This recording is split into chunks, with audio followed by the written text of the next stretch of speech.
Well, greetings and salutations, everybody. Welcome to the best damn movie-related show on the planet Earth, the John Campea Show, coming to you from right here on my YouTube channel. I am, of course, your host, John Campea, and it is an awesome honor and privilege, as it is every day, to have you, our international friends, gather around as we talk about our favorite things in the world, movies, movie news, TV, streaming, and all sorts of good things. And welcome to the beginning of another week. I hope you guys had a fantastic weekend filled with rest, relaxation, fun, family and friends, or some much needed alone time, whatever you guys needed to enter into a new week filled with triumphant victory ahead.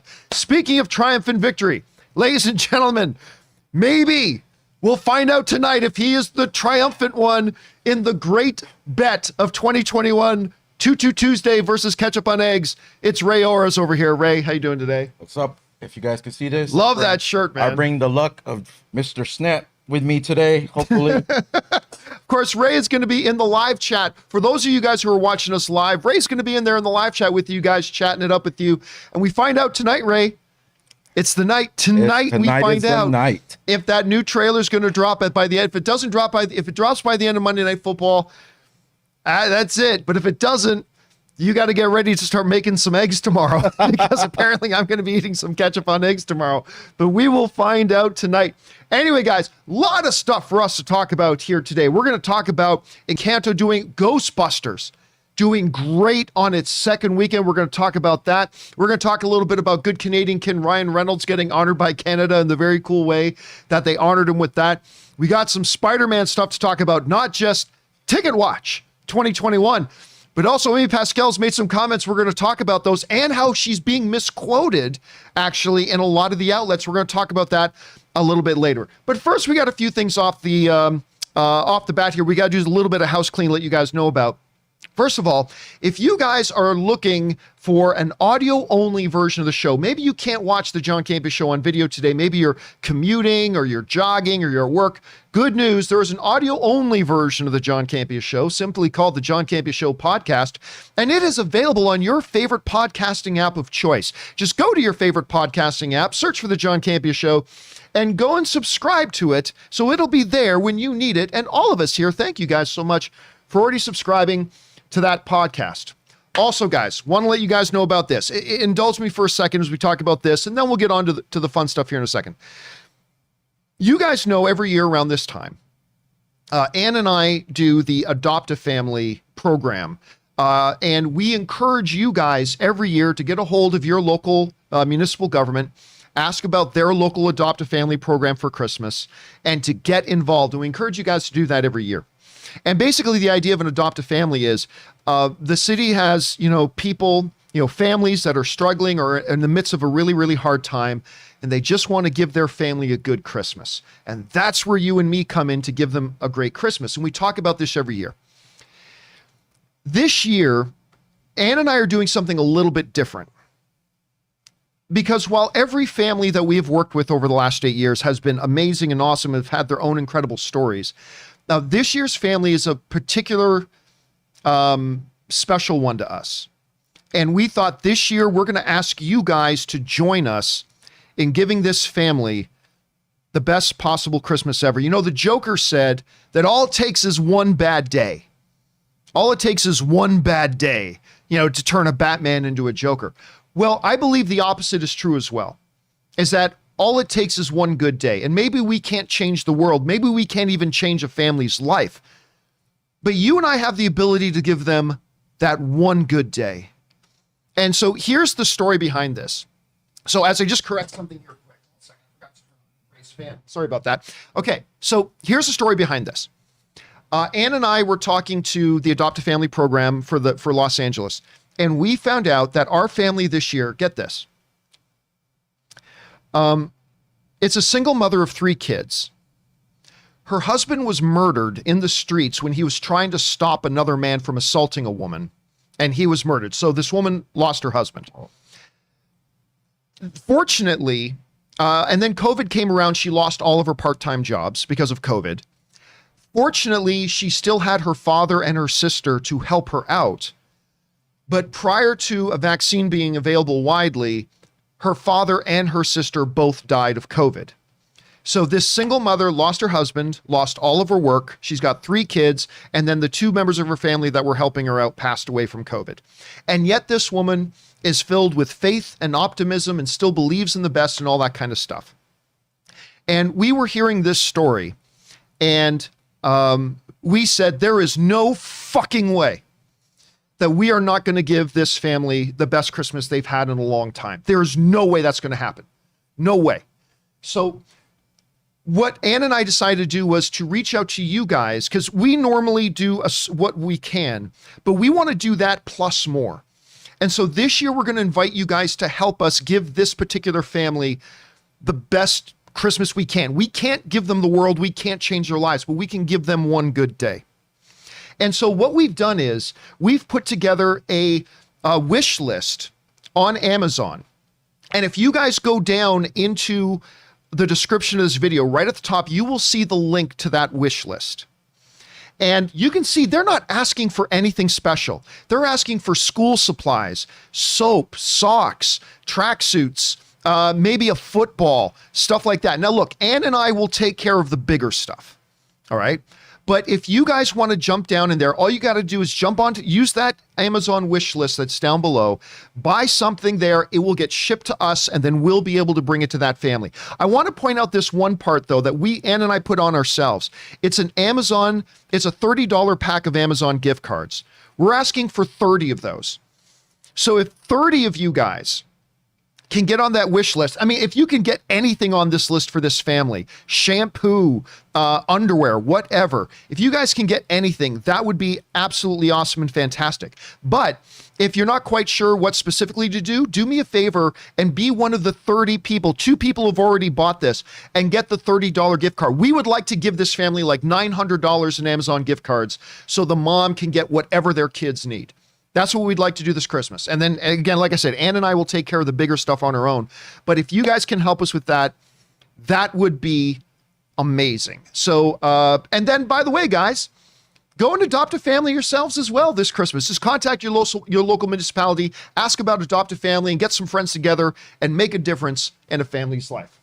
Okay. Thank you for indulging me in that. Once again, the link to that is in the description below. Okay.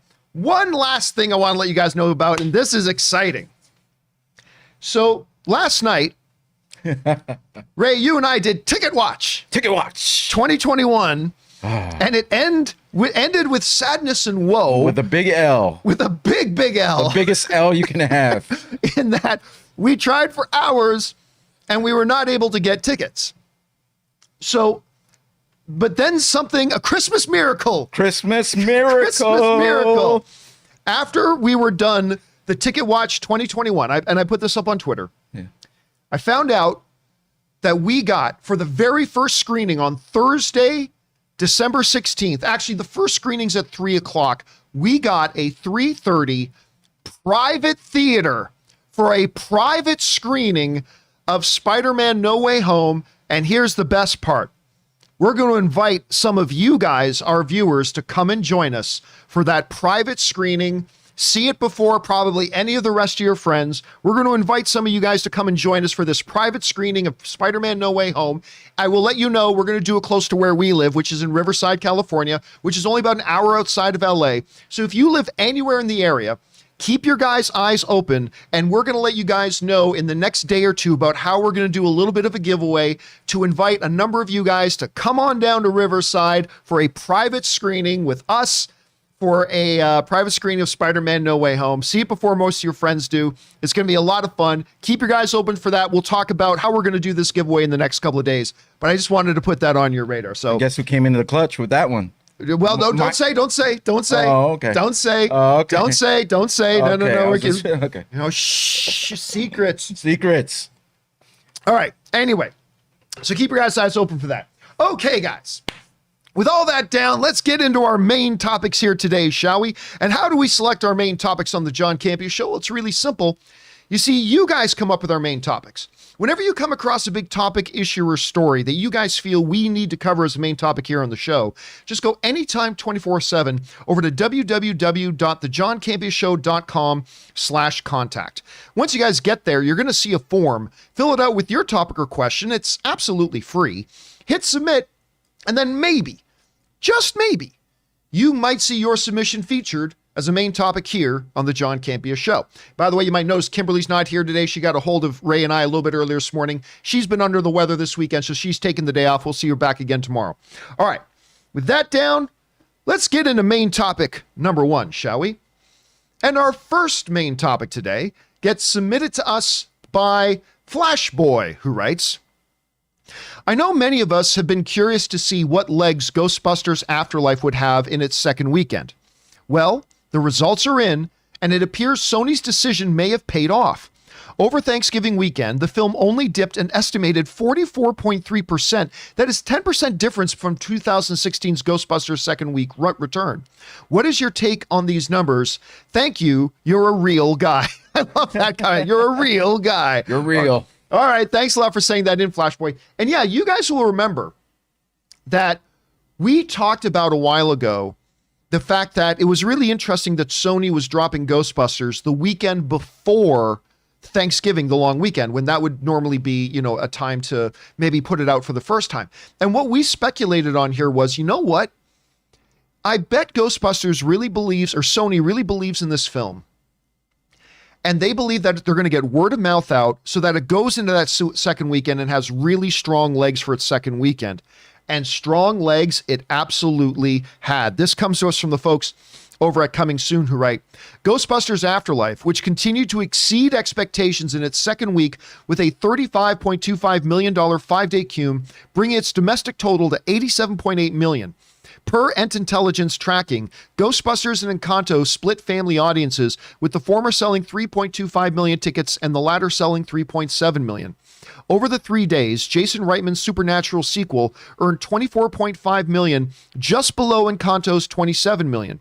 Ghostbusters also continues to play well on IMAX, where it earned another $2.3 million, bringing its total to $7.5 from the large screen format. Now, to put this into kind of perspective, when you're going into a second weekend, generally speaking, you want your film to come between 50 and 60% drop on its second weekend. Like, any lower than 50% is amazing. Any higher than 60% is a little concerning. But if you get your second weekend drop to be between 50 and 60% from the first weekend, you're in pretty comfortable territory. The fact that Ghostbusters Afterlife dropped less than 45%, with another big family film like Encanto making its debut, that speaks volumes about Ghostbusters Afterlife. It speaks volumes, number one, about Sony's strategy to release it the weekend before the holiday weekend, which turned out to work very, very much in their favor. But also it points towards the fact that the audiences really have attached themselves to this movie. Ray, I know you didn't see Ghostbusters Afterlife yet, but I'm telling you, man, it was charming. It was fun. It had like just a really good, sweet feel to it. It had the right amount of nostalgia without being overly reliant on nostalgia. You know, some of these movies, they just go way too far nostalgia heavy, and they didn't do that with this one. And the results have been fantastic. By the way, Paul Rudd in this movie is fantastic. And now he is not the major main character of the movie. Like he's got a supporting role. It's not a small cameo by any stretch. It's a significant role, but it is a supporting role. But oh my gosh, he is absolutely fantastic in it. The kids in it are absolutely wonderful. And it's great to see that Ghostbusters is having the kind of legs it's had. Now, Encanto did very well as well. It made $40 million for, in this era right now, when a lot of families are hesitant to take their kids to theaters right now, $40 million over that 5-day weekend is actually a pretty good result for them. So that's kind of encouraging to see. But for me, the story is Ghostbusters Afterlife. Less than 45% drop. It speaks volumes that if you guys have not seen this movie yet, I highly encourage that you run out and check it out. Anyway, question is for you guys. Have you had a chance to see Ghostbusters Afterlife yet? If so, what did you think about the second weekend drop-off? I think it speaks volumes about the quality of film and Sony's strategy in this. Have you seen, are you planning on seeing it still? Whatever you guys are thinking, jump down into the comment section below and let us know your thoughts. Okay, guys. With that down, let's move into main topic number 2. And our second main topic today gets submitted to us by Assorted Musings, who writes, "Hey, John and crew. Did you see that last night our good Canadian kid Ryan Reynolds received the Governor General's Award for Performing Arts? Stephen Page, former lead singer of Bare Naked Ladies, also performed a new song, Canada Loves You Back, to celebrate, and it was awesome.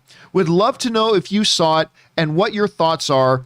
We are all proud of Ryan." All right, Assorted Musings. Thanks a lot for saying that in. And yes, listen, the highest honor you can get as a Canadian is the General Governor's Award, the Governor General's Award. Now, there's several different categories for it. It's basically the highest honor you can get if you're a Canadian civilian. And they've given it out to celebrities before, but this year they gave it to Ryan Reynolds. And again, Stephen Page, former lead singer of Bare Naked Ladies. Ray, I don't know if you know this. One of my prized possessions that I have, honestly, probably a possession that I've held on to longer than almost anything else I've owned, besides my underwear. Okay. Is a little over 20 years ago, I went with a buddy of mine who was like one of the guys running this big music festival. Okay. And I got to work on the stage with a bunch of bands. And one of the bands that I got to work with for the day was Bare Naked Ladies. And one of my prized possessions, now you can't see it from here, but beside Henry Cavill over there. Oh, Henry. Just off to the side is my guitar case. And in that guitar case are a couple of guitar picks, two of which were guitar picks that Stephen Page of Bare Naked Ladies gave to me the day of their concert. Oh, wow. I have loved the Bare Naked Ladies ever since they burst onto the scene. Like ever since they came on the scene, I have loved this band from they're good Canadian kids, obviously. And I have held on to those guitar picks basically my whole life since. And anyway, so it was really fun seeing Stephen Page do this thing. Anyway, Ryan Reynolds gets it. But here's the cool thing. For those of you who maybe saw that Stephen Page performance thing, they didn't just give this award to Ryan because he's a big famous actor. That's part of it, I'm sure. But if you watch the video, it goes through this laundry list of what felt like dozens of nonprofits, charities, and good causes that Ryan Reynolds has been involved in over the years and has supported, like some really great causes and charities. And the thing is, Ryan Reynolds and his wonderful wife, Blake Lively, they don't talk about it much. The only time they talk about the charities that they're involved with is when they're trying to get other people to get involved with those charities as well. So, and that's great. That's cool. He only talks about the stuff that he's trying to get other people to help with as well. But he does all these other things behind the scenes that very, very few people know about. And it was really neat watching this video of them listing all these incredible causes and things like that, Canadian ones, that he has been behind and supported and funded and helped. And it's just amazing. And now look, you guys know I've said for a long time that, Taryn Wilson in the live chat is saying they're also a big BNL fan. That's right. The ladies and gentlemen. Hold me now, much a hoodwink. You make you stop think. You think you're looking at Aquaman. I summon fish to the dish, although I like the stylish fish. I like the sushi because it never touched a frying pan. I don't know how Steven ever did those lines. Anyway, super fast. Anyway, you guys know that Ryan Reynolds is my favorite movie star. And he is. He's my favorite movie star. I just think he's a total, huge, big thing of fun to watch in the movies. I love him. But every once in a while, you come across somebody who's a part of the same profession that you're in, or the same ethnicity that you're a part of, or the same nationality you're a part of, or the same organizational thing you're a part of. And that person makes you proud to be a part of that organization, profession, ethnicity, nationality. Ryan Reynolds is the kind of guy, and there's a great shot of Stephen Page singing Canada Loves You Back and Ryan watching it. Ryan Reynolds is the kind of guy, and I'm going to totally fanboy out here for a second. Do I like Ryan Reynolds because he's Deadpool? Absolutely. Fantastic as Deadpool. I even thought he was awesome as Hannibal King in that terrible Blade 3 movie. I love him in Just Friends and all the others. Yeah, he's a great movie star. He's funny. He's great. But when you look at the total package of this guy, of the talent, yes, but also the heart behind it and all the stuff he uses his good fortune and his talent and his platform to do, Ryan Reynolds is the kind of guy that makes me even more proud, if that were possible, even more proud to be Canadian. Oh, Canada. Where did that come from? I don't know. I just felt like there should be some violin music. There should be some singing there. No, in all honesty, Reynolds is the kind of guy, and this is part of why maybe I fanboy about the dude so much. He's not just a terrific on-screen talent. He's a terrific human being. And he is the kind of guy that makes me even more proud to be Canadian. He's great. He is absolutely great. Like he was one of the nicest people that when we met him at CinemaCon. That's right, when we got together with him at CinemaCon. It was my first time doing the camera. John's like, just keep it steady while I do the interview, right? But there was this like little pole where they had like the red rope, and he was like teetering on it and going back and forth and moving slowly left and right. And this is my first time using a camera, right? And John's like, just keep it steady. So I didn't know whether to follow his teetering and I thought that one was a complete mess, but he was great. He was super nice. He took Jason Bateman's gum out of his mouth. That was funny. And put it in his mouth. That was funny. I think they were promoting Green Lantern. Was that it at that time? No, he wasn't doing Green Lantern. Bateman was promoting Horrible Bosses. That's right. Bateman was there doing Horrible Bosses. What movie was that? Was he promoting? It wasn't. I thought it was Green Lantern, to be honest. Because I know when I interviewed him for Green Lantern, it was in San Francisco. Like I went to San Francisco and I talked to him for Green Lantern there. Maybe we were talking to him from Green Lantern. Possibly the same year? Might have been the same year. Might have been. I can't remember. Anyway. Yeah. Bottom line is. He's really nice. This is, again, just a cool dude that, again, I remember the first time I think I wrote. Oh, by the way, I'm going to tell you a little story. I'm going to tell you a story. Ray, show us your shirt again. By the way, Ray didn't know I was going to talk about this. This is totally uncoordinated. But when John Schnepp, the great John Schnepp, passed away, one of the guys who got online to donate to John Schnepp's fund, when he was, this was just before he died, he was hospitalized, and one of the people who sent in to contribute to John Schnepp's fund was Ryan Reynolds. Ryan was one of the guys who sent in. And I wrote to Ryan and I said, listen, I just want to thank you for sending that in, because Schnepp was a big fan of yours. Or Schnepp hadn't died yet officially, but I just said Schnepp was a really, really big fan of yours. And, Ryan wrote back to me and he just wrote super deep condolences to him and to everybody who was involved, and to Holly as well. And he wrote this great message. And then I went to the hospital. I remember I went to the hospital and I got a chance to sit down with Holly, and I pulled out my phone and I showed Holly during one of the worst times of her life. I got to show Holly this message that Ryan Reynolds sent, talking about his condolences about Schnepp, knowing that her and Schnepp were big fans of Ryan Reynolds. The fact that this guy took time out to write a message like that and to create a special moment in the middle of such unbelievable tragedy, I will be a Ryan Reynolds guy for life. I will be a Ryan Reynolds guy for life. And I don't know that we've ever told that story before, but he wrote in that message and it was just an amazing thing for him to do. And so Ryan Reynolds. Oh, Canada. Oh, Canada. What Canadian kid there. Let's go. There. So anyway, guys, what are your thoughts about this? Jump on down to the comment section below and leave your thoughts there. All right, guys. With that down, let's move on to main topic number 3.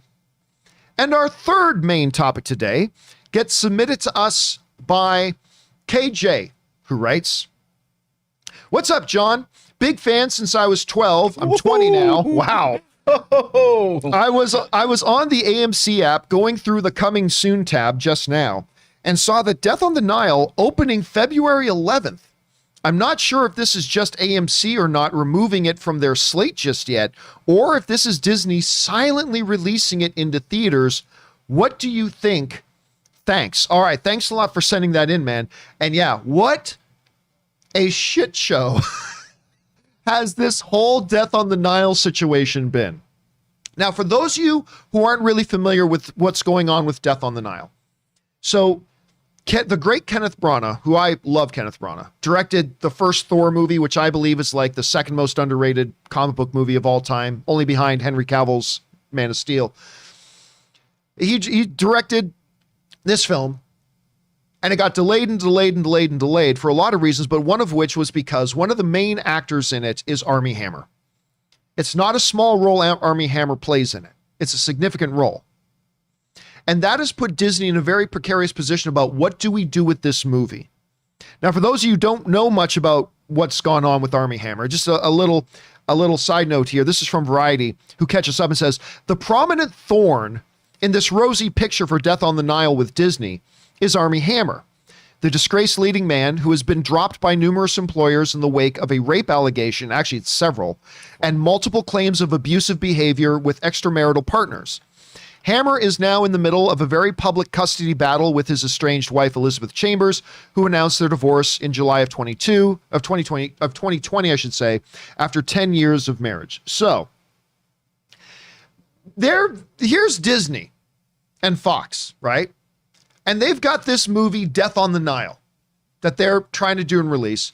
But they've got a guy with rape allegations and physical abuse allegations and all this kind of stuff, all this stuff that's being worked out. And it's like, you don't want your company being associated with that, so we can't release it quite yet.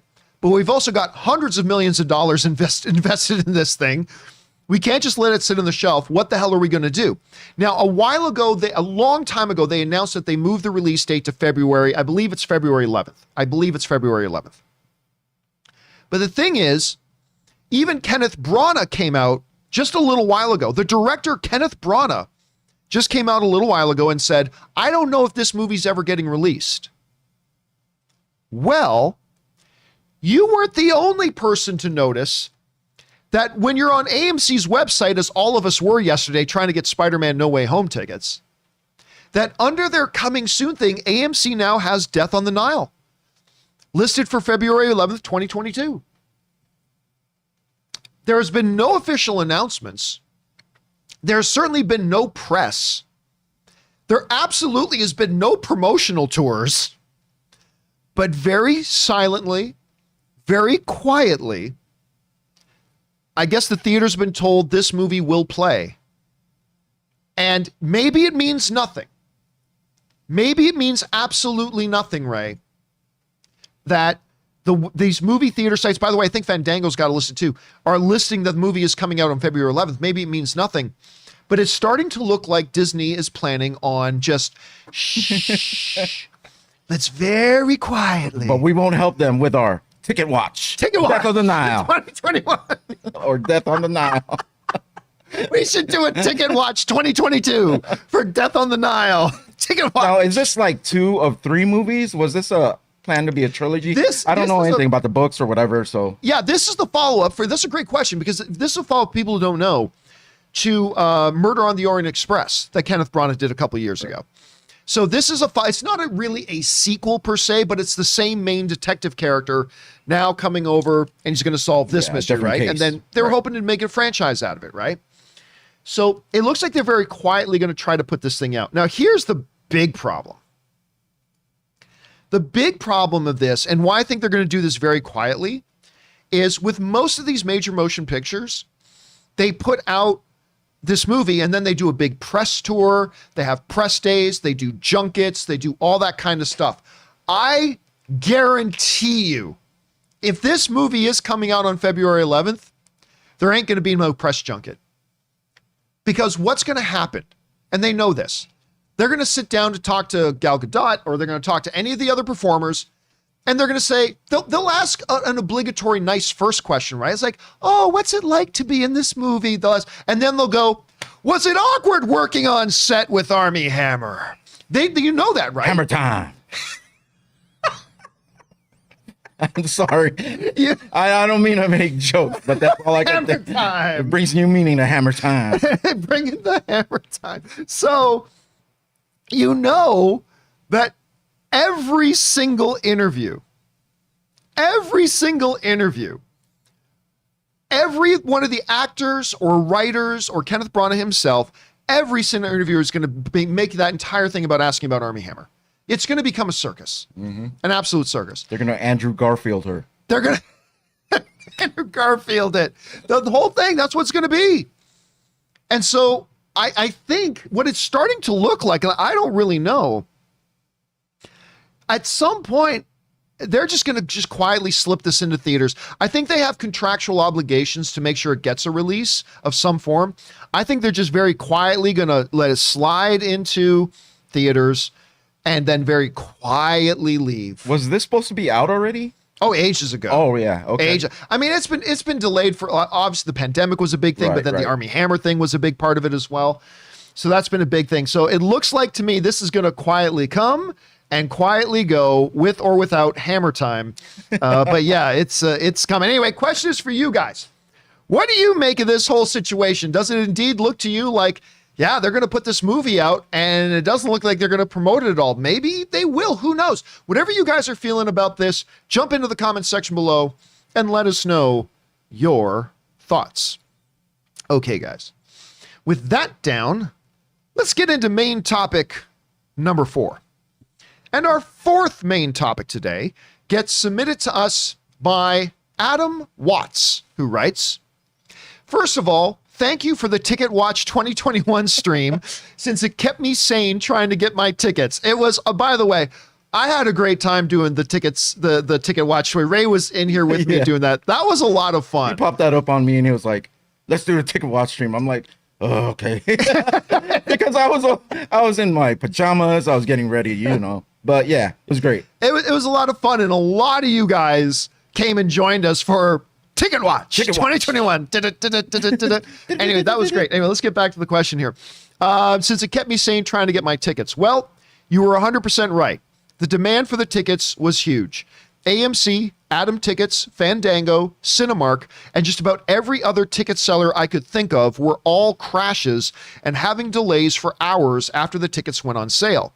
As of writing this, I still don't have my tickets. You could probably get them today, but I'm going to try again in a few hours. Why is this still happening years after Endgame? All right, thanks a lot for sending that in, man. And yeah, it was, listen, I've been telling people, I have been telling people for weeks, with or without Andrew Garfield and Tobey Maguire in a trailer, which we are probably going to get later tonight at Monday Night Football, and tomorrow's going to be Tutu Tuesday or Ketchup on Egg Tuesday. Or Tomato Tuesday. Or Tomato Tuesday, one of the two. But we'll find that out later tonight. But we've been telling everybody, listen, this is going to break all kinds of records. Unbelievable. And first of all, instantly, I guarantee we haven't got official numbers yet, but obviously last night broke the advanced ticket sales record in the pandemic era. I mean, there's no question about that. It's not even, you don't have to guess. We can say right now with certainty, the ticket sales last night broke the record for advanced ticket sales for the pandemic era, no doubt.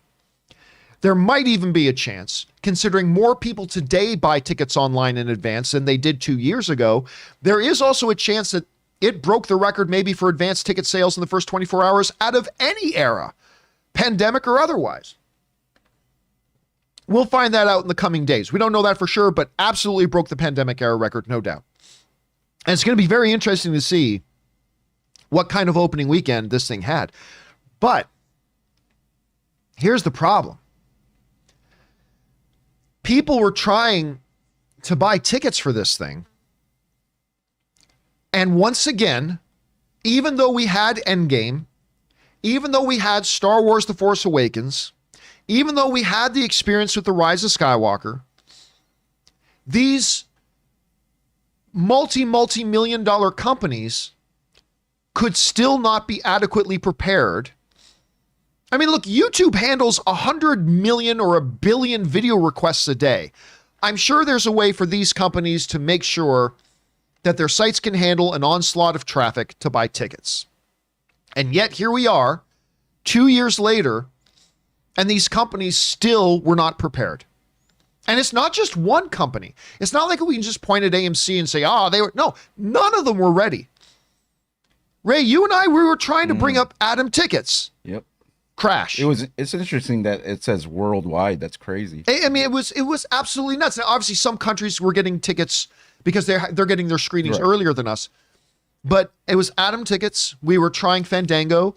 We had people trying for Edwards Cinemas and people trying for Regal. We were trying AMC. You're like Doc Ock yesterday with multiple apps open. That's right. We had all the arms go. But here's where it really got frustrating was we finally got. I was able to open AMC. Okay, this is where it got really crazy. I was able to open AMC's thing. Great. Selected my theater. Selected my showtime. Picked my seats. And then it crashed. And then it crashed again. And then it crashed again. Finally, we got in the queue. And the queue started with saying 49-minute wait, then 45, then 20-minute wait, 17 minutes away, 10 minutes away, and then finally, after nearly an hour, it got down to 7 minutes left in your queue line. And then out of nowhere, the excitement right there. We're almost there. And then AMC Theater's website said, "Oh, you're so close to getting your Spider-Man." No, fuck you. And then all of a sudden, the 7-minute countdown changed to, it glitched like Spider-Man in the Spider-Verse. It says over an hour. It didn't even give us a specific number at that point. It just said over an hour. You can wait, take it or leave it. Over an hour. It's like, what are you talking about over an hour? But we have that on video, just in case we did. We had just in case we go to court. Video evidence. It's there, waiting for the world to see. And that was so frustrating. And we kept trying Fandango and it would crash. And it was, good thing we got our own private theater that many of you are going to get to come and watch a private screening before any of your friends of Spider-Man No Way Home on Thursday, the 16th. But again, we'll talk about that in the days to come. You had the same shot on Fandango. You were able to pick seats. Yep. And then you got to the pay part. As soon as I tried to pay, everyone crash. Must have been going through that. It was very frustrating. Oh, it was so frustrating. It was so frustrating. But, it is what it is. But, okay, let's move past the anger, sadness, and disappointment of that. Let's focus for a second on the good news. The great news is that this movie is clearly going to do very, very well. Now, look, for all we know, this movie sucks, right? I'm not anticipating that, but maybe it sucks and maybe it has a huge opening weekend and then people don't go back to it. The word of mouth is bad. Who knows? But I think it's pretty safe to say right now, this is going to have a great opening weekend. Oh, yeah. This is going to have a fantastic opening weekend. And so, yeah, very, very, very excited for this and very good news. But again, listen, I know representatives of AMC, Fandango, Atom tickets and everything are watching this show right now. The world is watching, Ray. Yeah, the world is watching. The whole world. Guys, get your act together. You had a lot of movie fans last night that just wanted to jump online and buy some tickets, and you made it a very, very difficult experience. Granted, it was very unusual circumstances, but you guys have hundreds of millions of dollars. You can, if YouTube can handle that kind of onslaught traffic times 100, you can figure this out. Please figure it out for, when the next Avengers movie or the next Justice League or the next Star Wars movie or whatever. Try to get your act together and get this thing ready and just give a better experience to people for buying their tickets. That's all we ask. Anyway, guys, question is for you guys. What do you think and what did you think of and make of this entire situation with all the sites crashing and all that kind of stuff? Did you get your tickets last night? Did you get them today? Were you able to get them for early of a screening as you wanted to? Did you have to settle for something later? Whatever you guys had your experience with, jump down into the comment section below and leave us your thoughts there. All right, guys.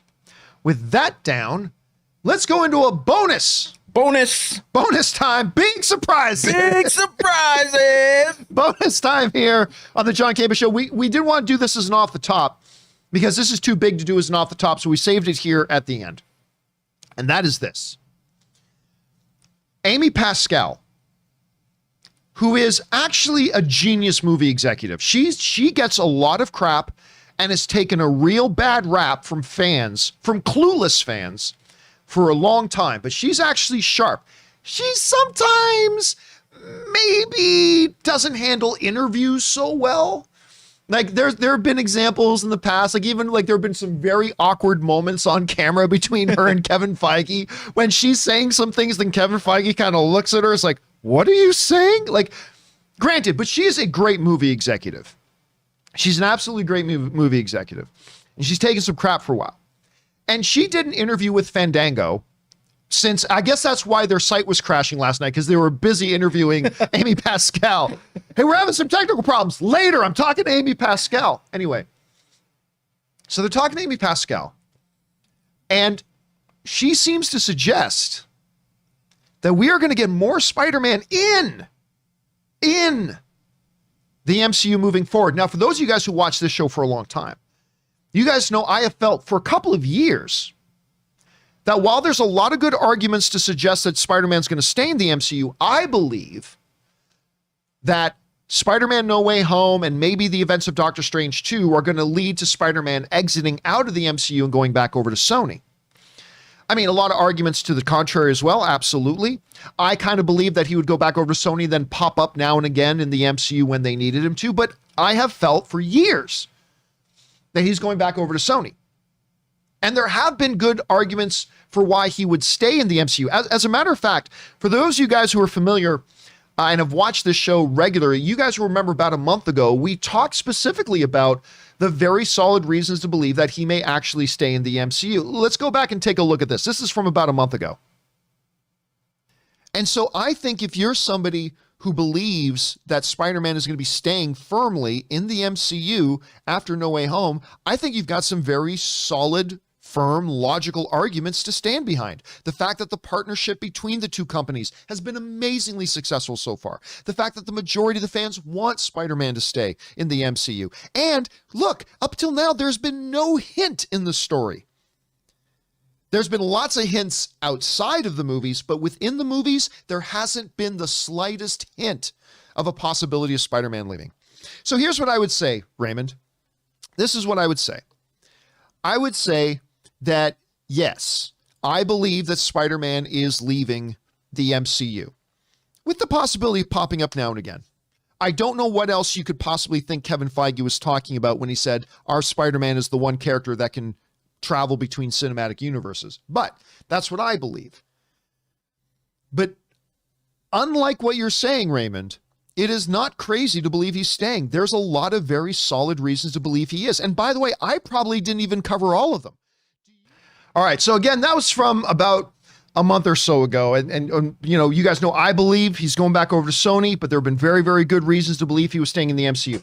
Well, muddying the waters today, muddying the waters is an interview with Amy Pascal when she was talking to Fandango. And they asked her specifically, they mentioned about Spider-Man and what the future Spider-Man is. And Amy Pascal said, I'd like to add something, if I may. And they said, okay, what would you like to add? And this is what she said. Now let's read this, but let's read this carefully, because there are a bunch of websites that are misquoting her. So this quote you're about to see is directly from the interview with Fandango. And she said the following: "This is not the last movie that we are going to make with Marvel. This is not the last Spider-Man movie," Pascal told Fandango. "We are getting ready to make the next Spider-Man movie with Tom Holland and Marvel. It just isn't part of..." And then she catches herself. She catches herself. She goes, "It just isn't part of..." And all of a sudden she realized she was about to say something she's not supposed to say. But she goes, "It just isn't part of..." Pause. "We're thinking of this as 3 films, and now we're going to go on to the next 3. This is not the last of our MCU movies. It just isn't a part of..." Catches herself. She feels the evil eye of Kevin Feige somewhere looking at her disapprovingly. And she goes on to say, "We're thinking this as 3 films, and now we're going to go on to the next 3. This is not the last of our MCU movies," she says. Now, what makes this really interesting, what makes this quite interesting, again, there's a reason I'm pointing this out. Take a very good look at that part where she caught herself when she said, "This just isn't a part of..." It isn't a part of what, Amy? What did you catch yourself before you told us? This isn't a part of what? Now, here's why that isn't a part of part is so interesting. because a lot of outlets are taking that part out of her quote. As a matter of fact, let's even go over to Screen Rant for a second. When Screen Rant was, kind of quoting this, look at what they left out. We are getting ready to make the next Spider-Man movie with Tom Holland and Marvel. We're thinking of this as 3 films, and now we're going into the next 3. They totally omitted and took out the part where she said, this isn't a part of, and stopped herself. The actual quote, we're getting ready to make the next Spider-Man movie with Tom and Marvel. It just isn't a part of, that part they took out. We're thinking of this as 3 films, and now we're going to go into the next 3. This is not the last of our MCU movies. I want to point out a couple of things here that I think people are overlooking in this comment. The first thing people are overlooking is that you cannot underestimate the importance of that part where Amy Pascal caught herself and had to stop. It just isn't a part of... Now, I don't know what she was going to say after that. I don't know if she's going to say it isn't a part of the MCU exclusively. It isn't a part of the MCU as you've known it. It isn't a part of the trilogy we just already did. It isn't a part of Sunday Brunch. I mean, I don't know what she was going to say, but she was going to say something significant enough that she caught herself, realized she had to stop talking, reset, and then go on and keep talking. There's a couple other things I want to point out. She never does say that we're making a new trilogy with Marvel. She says this isn't the last movie we've made with Marvel. She says we're going to make 3 more movies, but she just says this isn't our last MCU movie. She does say we are getting ready to make the next Spider-Man movie with Tom and Marvel. It just isn't part of blank, blank, blank. We're thinking of this as 3 films, and now we're going on to the next 3. This is not the last. I just want to point out, she does not specifically say we're making an entire trilogy with Marvel. That's not in her quote. It could be what she meant. All right? Let's be very clear about that. It could be what she meant, but it's not what she said. And sometimes there's an important distinction. Sometimes there's not. But still, regardless of it's just not a part of part, and regardless of the fact that she's not specifically saying they're making a new trilogy with Marvel, the fact of the matter is she does say something very, very definitive in that first line. This is not the last movie that we are going to make with Marvel. And then the last line of the quote, this is not the last of our MCU movies. Those are big words. Those are important words. Those are pivotal. Now, I have thought for a while, and I've said on this show, that I believe you're about to see Spider-Man doing his movies in the Sony verse, but that we will probably see him still pop up in the MCU from time to time. That's what I kind of thought. Now I got to rethink this. I think all of us have to rethink this now. And then, Ray, it dawned on me. Oh, man. I remembered something very, very important. Okay. We've brought this up a few times. Do you guys remember some time ago that Kevin Feige, when asked about the future of Spider-Man and everything, Kevin Feige said that Spider-Man, in talking about the future of Spider-Man, Spider-Man is going to be the only hero that has the ability to travel between cinematic universes. You guys remember that?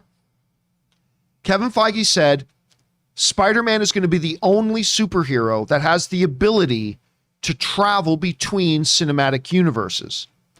Now, a lot of us didn't know what he meant by that. A lot of us didn't know what exactly does that mean?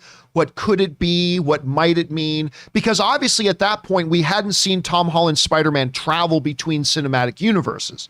We haven't seen that up to this point. So what does he mean? What's he talking about?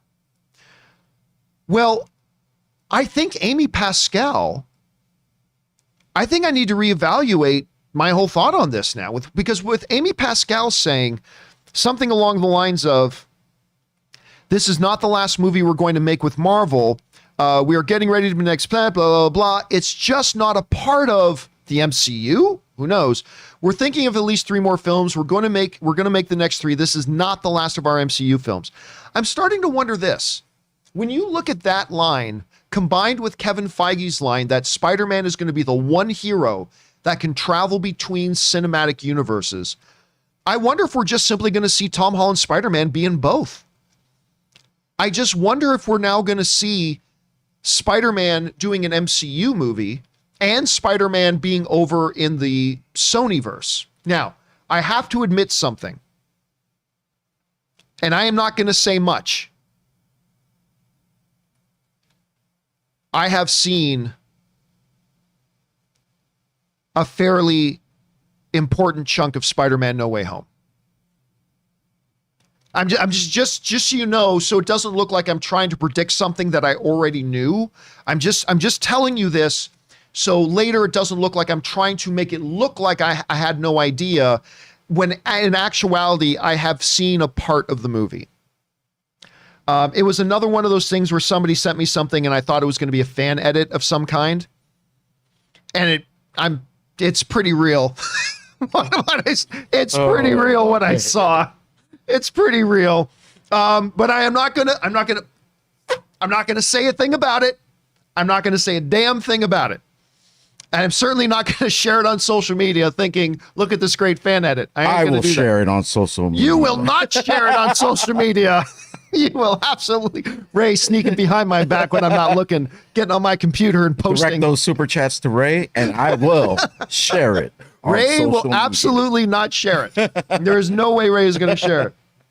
But at any rate, so I just want to make that clear. But now I'm wondering if when you combine Amy Pascal's comment with that Kevin Feige comment, because that has been the big hanging, Chad, has been that comment by Kevin Feige that we've never fully understood. What does he mean by that when he says Spider-Man is going to be the one character that can travel in between cinematic universes? So maybe he's not going back over to Sony full-time like I thought for a long time he was going to do. I've thought for years that even though I knew there was a very good chance he was staying in the MCU, I still thought for years that he was just straight up clean going over to Sony.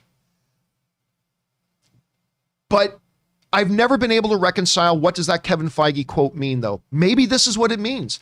Maybe when Amy Pascal is saying we're going to do our next one with Marvel, but he doesn't specify we're going to do all 3 with Marvel, I don't know, maybe Spider-Man is literally going to be a character that moves back and forth between he's going to be in a Sonyverse movie and then he's going to be in an MCU movie. I mean, I don't know.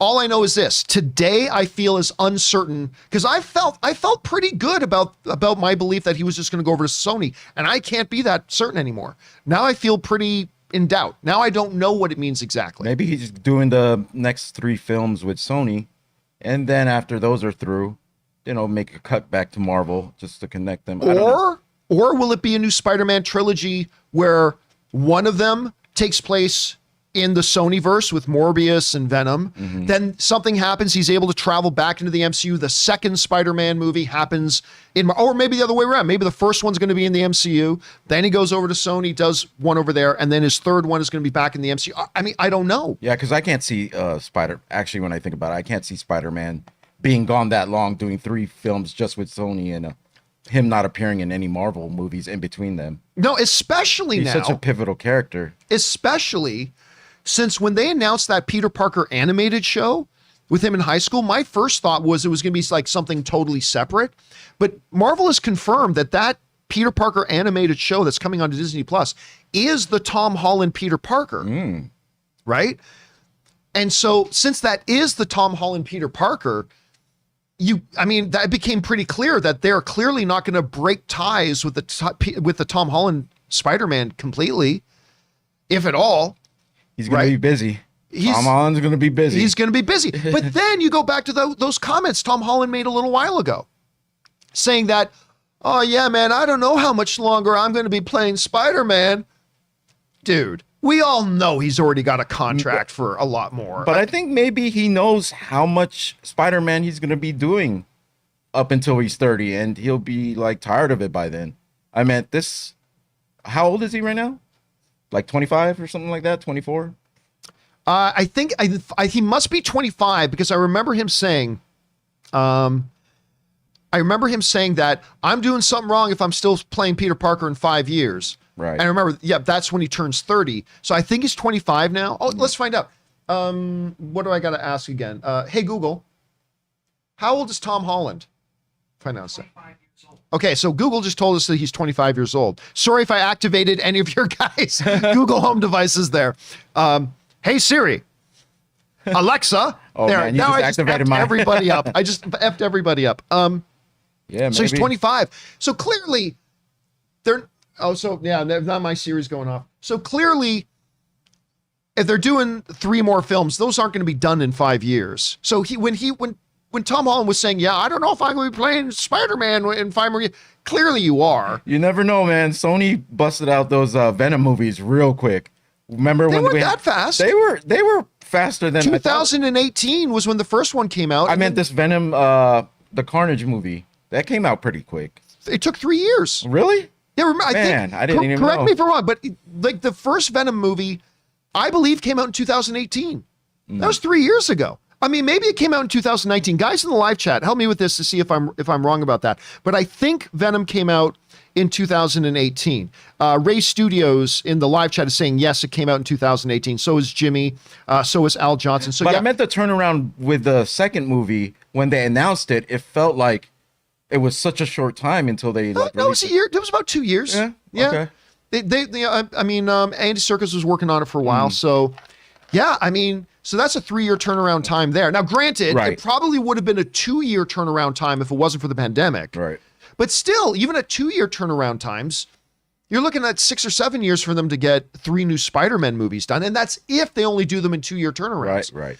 So it's a lot up in the air. So those who don't like Holland as Spider-Man, you better get used to it for a while. Because I think we're going to have Tom Holland as Spider-Man in both Sony and in the MCU for a while. Again, I think this quote is going to be something that everybody misquotes and talks about and misinterprets and all that kind of stuff, and probably all of us are. But again, this one from Amy Pascal, listen specifically to the wording. This is not the last movie that we're going to make with Marvel. This is not the last Spider-Man movie. Pascal told Fandango, we are getting ready to make the next Spider-Man movie, singular, with Tom Holland and Marvel. It just isn't a part of, catches herself before she says something she's not supposed to. We're thinking of this as 3 films, and now we're going on to the next 3. This is not the last of our MCU movies. See, I still think it's an interesting choice of words by saying this isn't the last of our MCU movies. It sounds like there are going to be movies that aren't MCU, but this isn't the last of our MCU movies. Again, I might be misinterpreting this completely, but I don't know. I think it's very interesting. The one thing is for sure is this. Spider-Man is not, the one thing we can say with absolute certainty is Spider-Man is not permanently leaving the MCU right now. That we can say with absolute certainty now. Something that I wouldn't have thought 48 hours ago. But again, maybe that's the key to that whole Kevin Feige comment about Spider-Man is going to be the one character that can move in between cinematic universes. Has Kevin Feige actually been telling us for years that the roadmap is leading to Spider-Man making movies in the Sonyverse and in the MCU at the same time? Is that what he's been telling us and we just never knew it? Was I just too dumb to clue into it? Did Amy Pascal just confirm that? Did she? I mean, I don't know, but things are different than I thought they were, which is one of the great things about movies. We're always being surprised. Anyway, guys, question is for you. What do you think about those comments from Amy Pascal? Does it leave you more certain? Does it leave you more confused? I'm a little bit somewhere in between, to be honest with you. Whatever you guys are thinking, though, jump down into the comments section below and let us know your thoughts. Okay, guys. With all that down and out of the way, we're now going to move on and start taking your live comments. And if you guys had a comment, opinion, theory, observation, not questions, you guys have been using the super chat feature in the live chat there. And then we're going to move on to take the questions that you guys have sent into us via the tip link in a little bit. But for now, let's just jump on over. And actually, you know what? You got 30 seconds more. If you have an observation, comment, or thought that you'd like to share and have us read, you got 30 seconds to put it in there, and then I'm going to have to turn off the super chat feature because we're just getting too many. We're just getting too many comments sent in right now. So let's jump over and start taking those comments, shall we? And we are going to start with, let me see if I can get this pulled up here properly. All right, here we are. We're going to get things started with Marcellus, who writes, I fought the AMC and Fandango server until 3:30 a.m. and gave up. I tried again at 7 a.m. and I got the very last ticket at my IMAX for Friday, and it was my favorite seat. Yes. Also got Saturday IMAX tickets. Awesome. Yeah, I'm much easier time for people today, Marcellus. I'm glad you were able to get those tickets, man, and get the ones you want. That's key. All right, James Argento writes, in my opinion, Spider-Man will remain in the MCU, but he will only interact with Spider-Man characters and not the greater MCU like Shang-Chi, She-Hulk, or Thor anymore. I disagree with that. If he's going to be in there's no point in having him in the MCU if he's not going to interact with MCU characters. Yep. I'm starting to think he's going to be both. I'm starting to think when Kevin Feige said he's going to be the character that can travel between cinematic universes, what he was saying was, what we're getting into was he's going to do movies in both. Maybe yes, maybe no. But if he is in the MCU, what's the point of having him in the MCU if he's not if he's only interacting with Spider-Man characters? You might as well just do that over in the Sonyverse. All right, thanks for that, James. Mark Needow writes, I got my Spider-Man No Way Home ticket at Cineplex Brantford. I've been to the Cineplex Brantford, as a matter of fact. I like that theater. For 3 p.m. Thursday, opened at noon, ketchup and eggs, or tutu perhaps. We'll find out tonight. Yep, tonight. Tonight, we find out if tomorrow is Tutu Tuesday or if it's ketchup on Trailer eggs Watch Tuesday. 2021. Trailer Watch 2021. All right, next up, we've got Raymond Verada who writes, where did Raymond go? There he is. Raymond Verada writes, R.I.P. Steven Sodenheim. Yeah, we heard about this. Protege of Oscar Hammerstein, mentor of many of today's Broadway writers. Listen to West Side Story, see Tick Tick Boom for his last cameo, and watch Accompany, his last musical he saw. Yeah, it was so weird, like watching Tick Tick Boom. And of course, you know, Steven Sodenheim is a major character in that because of his influence on the Andrew Garfield character. And then to hear just days later that he passed away at the age of 91, a true Broadway legend. Thanks for bringing that up, Raymond. All right, Colby writes, I got opening night tickets. Nice, good on you, man. I got opening night tickets December 16th for me and a friend for IMAX because Memphis, Tennessee doesn't have Dolby. I'm ready for the big surprise. Big surprises! In No Way Home. And once again, want to remind you guys what I said off the top. Maybe you guys didn't hear me. We got handed our own private theater screening of Spider-Man No Way Home on the Thursday, the first screening of it. Well, again, first screening's 3 p.m. We're going to do a private screening at 3:30 p.m. And if you guys are anywhere near the Southern California area and you want to come and watch it with us, be a part of that private screening, keep your eyes on the show for the next couple of days, and we'll let you know how you just might be able to nab an invite to go to that. Okay, let's keep on going here. Next up. Was that Colby? Yes, that's who we left off with. A. Marcellus writes, but seriously, I should be dead tired right now, running on 3 hours of sleep. Maybe this is my army training or my excitement that has outweighed the fatigue. Dude, I totally know what you're talking about, man. We've all been there. Remember midnight screenings and we all had to put up with that nonsense? Anyway, man, I'm glad you were able to get your tickets ultimately. That's the most important thing. All right, Cutter Hale writes, got my tickets this morning, but not the showing I originally wanted. I was insane trying to get these tickets. Ticket Watch was awesome. Thanks. Oh, thank you so much, Cutter. Ticket Watch. Ray and I had a really good time doing that stream last night. We're glad you're and yeah, I think a lot of people didn't get the original tickets they wanted, but at least you're going to get to see it, and that's the important thing. All right, Colin Z writes, I had to stay up until 2:30 a.m. to get tickets. This was worse than Endgame. Exhibitors should be embarrassed. Dude, they absolutely should. It has been years, Ray. It's not like the Rise of Skywalker ticket crashing happened yesterday. It's not like the Endgame ticket crashing happened yesterday. It's been years that they had to be ready for an event like this.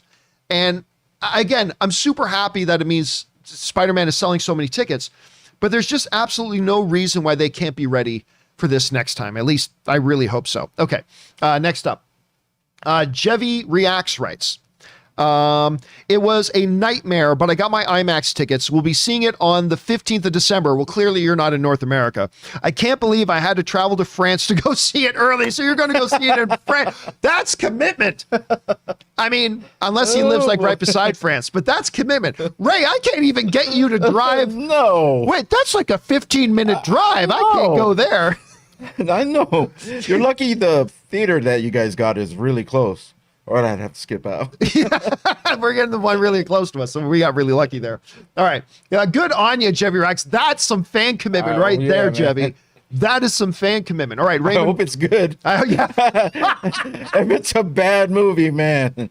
I came all the way to France for this. Yeah, I hope it doesn't turn out to be a Rise of Skywalker situation. All right.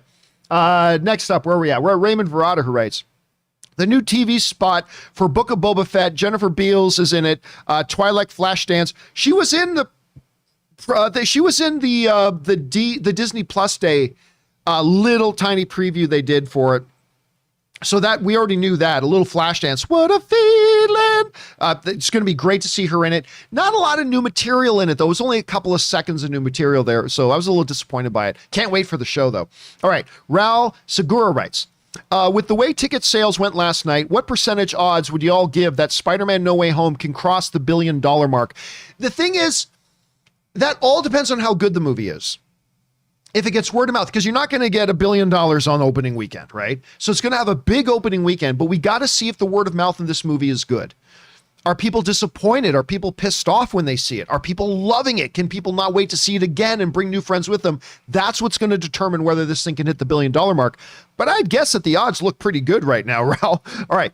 The movie Canon writes, it took me 2.5 hours to get the AMC private theater for the 17th. It was me, my little brother, and cousins trying to refresh and get those Spider-Man tickets. We got them. Congratulations on that. You stuck in there for hours, made it work. It took hours. It was a family job right there. Family job, like Doc Ock with all of his arms, you were saying, Ray. All right. Stephanie Mitchell writes, I got my tickets at almost 2 a.m. Eastern Standard Time. The app made me refresh like 1,000,000 times. LOL. I almost gave up. December 16th, here I come. Good on you, Stephanie. And again, that's some damn commitment right there. You're staying in there for hours. I mean, dude, you saw me get, like, after 45 minutes, I was getting really frustrated. Yeah, and your face was getting redder and redder. That might be from all the weed I was smoking. I don't know. I was not smoking weed last night. No, but we should have been. But we should have. Maybe we should have been. It would have made it go faster. All right. Joshua Mickle writes, your Spider-Man logic really took a big hit today. Just fess up and admit that your logic is really wishful thinking of you wanting Spider-Man leaving. No, I don't think so. I mean, I think it was. I think right now the truth is somewhere in between. Again, when you look at what Kevin Feige said and what she said and what other outlets are leaving, when she says it's just not a part of. And then she caught herself before saying something big. We'll find out. We'll find out. Either way, we're going to get more Tom Holland as Spider-Man. Whether it's in the Sonyverse, whether it's the MCU, or whether it's both, which is what it's starting to look like to me. We'll find out soon enough. All right. Jasper Eddie just sends in a super chat badge to be supported. Thank you, Jasper. John Redcorn says, I wonder if Feige will be involved creatively with the future Venomverse films. Obviously not as much as an actual MCU film, but like a consultant. I don't know. Here's the thing. Kevin Feige is going to be busier now than he's ever been in his life. Because it used to be, he was already running himself ragged trying to put out 3 projects a year. Now they're going to be putting out like 6, 7, or 8. So I don't know how involved he's going to be, but you'd think maybe he'd at least have time for a lunch to discuss it. I don't know. We'll have to wait and see. Oh, you missed Jay Bling down there. Did I miss Jay Bling? Yeah. Oh, there we go. Jay Bling writes, got tickets when I woke up this morning. Easy peasy. Yeah, the day after. It just probably means you didn't get the specific tickets you wanted, but we all knew the next day would be a lot easier. So I'm glad you got them, Jay Bling. All right. Patrick Fawley writes, Sony just confirmed 3 more Tom Holland Spider-Man movies. What does this mean for the Sony verse movies like Venom sequels, Kraven, and Morbius? Well, listen, to be fair, and to be specific, Amy Pascal also did not say Tom Holland will be doing 3 more movies. I mean, let's go back and look at the quote itself. This is not the last movie we're going to make with Marvel. This is not the last Spider-Man movie, Pascal told Fandango. We are getting ready to make the next Spider-Man movie with Tom Holland and Marvel. It just isn't part of, then she catches herself before she reveals too much. We're thinking of we're thinking of this as 3 films, and now we're going into the next 3. This is not the last of our MCU movies. Technically speaking, she does not say that Tom Holland is, like, I'm assuming Tom Holland's going to do all 3. I think he is going to be doing Spider-Man movies in his 30s. But just to be clear, she did not specifically say, even though I believe it will all be with Tom. To be fair, she did not specifically say all 3 of the next ones will be with Tom. That doesn't necessarily mean anything. I believe he will be. But if we're going to be literal and be accurate, she did not say Tom will be doing 3. She just said the next one will be with Tom. But we'll see. All right. And I don't believe that has any impact at all on Morbius, Kraven, Venom. I don't think it's going to have any impact on any of those. Cutter Hale writes, thanks for the great content. I enjoy watching every day. Thank you so much, Cutter. I've been watching you for over 10 years. How early are you going to show up for concessions before No Way Home? So happy Afterlife is doing well. It's great. I'm going to get to the theater probably about half hour early. Probably about a half hour. I mean, I don't think the concession lines are going to be terribly long. Like you, at least at the AMC Tyler Galleria, they move pretty quick, actually. They'll be long that day. Yeah, they'll be long that day, but it's not like AMC Burbank 16 where they had terrible wait times in their concession stand lines. But the AMC Tyler does actually pretty good with how fast they get through their ticket lines. Maybe they just train their staff a little bit better there. I don't know. Although the AMC Burbank is a terrific staff. Don't get me wrong. All right, next up. And by the way, thanks again, Cutter, for writing that in. Digovi writes, I feel like Pascal's comments should have been made after the movie came out. It almost undercuts the movie a little bit. Yep. I feel that. Maybe you think so? Because I was thinking this was going to be like we're going to see like where this Spider-Man goes by the end of this movie, or like what they're planning. And so it kind of, it does, she should have said it after. I mean, again, you could just feel Kevin Feige's eye looking at her as she's doing it, especially when she got to that point. It just isn't going to be a part of, and all of a sudden she realized Kevin Feige's going to shoot me somewhere if I keep talking here. Yeah, maybe, but I'm going to be honest with you. I don't feel like it undercut this movie. No? Not unless you thought Spider-Man was going to die in this movie, which I don't know why anybody would think that. But I don't know. I don't agree personally, but you're obviously not alone, Digovi. You're obviously not alone in that, buddy. All right, next up. Johnny Got Lost writes, in a new Spider-Man poster, Willem Dafoe is in a hood and goggles. It seems like this movie focuses on one goblin, the best goblin, no James Franco. Yeah, see, a lot of people thought that when he was in the shot in that it might have been that James Franco version. But then everybody was pointing out, no, it's just the same one in a hood without the other mask on. So we'll know for sure soon enough. Casey Mack writes, thanks for writing that in, Johnny Got Lost. Casey Mack writes, well, John, I knew it was going to be hard to get tickets when they were first released, so I just waited for the morning. It only took me 1 minute on the AMC app to get tickets to opening night on December 17th. Well, I mean, yeah, but here's the thing, Casey. Technically speaking, the opening night is really the 16th. But maybe you couldn't have gone on the 16th and you got the exact tickets that you wanted, and that's the most important thing.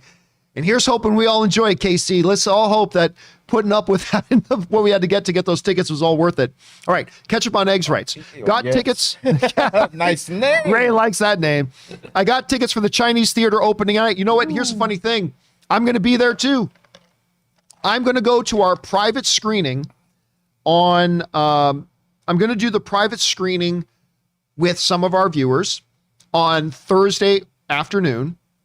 And then in the evening, I'm going to drive out to Hollywood and go to the Chinese theater, the most famous movie theater in the world. I'm going to go to the Chinese theater later in the evening because I got tickets for that Thursday night at the Chinese as well, which I'm very, very excited about. I cannot wait for that, actually. All right. Next up, I'm glad you got them too, Ketchup on Eggs. Tikio the Vintage writes, Amy has officially confirmed a new trilogy with Tom. Again, she did not confirm a new trilogy with Tom. She said they want to make 3 more films. She says they're going to do the next one with Tom. And now, you know me, I believe he will be in all of them. I'm on your side. I believe he will be in all of them. But just to be clear, so we don't spread misinformation, she did not say Tom was going to be Spider-Man in all 3 of them. I believe that's what she meant. But just to be accurate, she did not say that he was going to be in all 3 of them. There's that. All right, Suthius writes, I really do hope you two do more ticket watch specials for future big movies. It was a blast watching you two and your ticket buying shenanigans. Well, thanks for that. Actually, Ray and I were talking about that today. It's like, what what would be the next one that we could do a ticket watch for? Because I can't think of one other than maybe the Batman. But Ray, you even had your doubts that the Batman is going to be anywhere near this. We would have to feel it out to see the hype or the buzz going into it. I don't know. Because like I said, you brought up the ticket watch to me yesterday. And I was just like, well, technically it was your idea. Yeah, it was my idea. It was your idea to do it. When I was like, man, is this even going to work? What are we doing? But, it was really fun, actually. One of the best times I've had on this show. Iconic Reactions said maybe Multiverse of Madness. Maybe.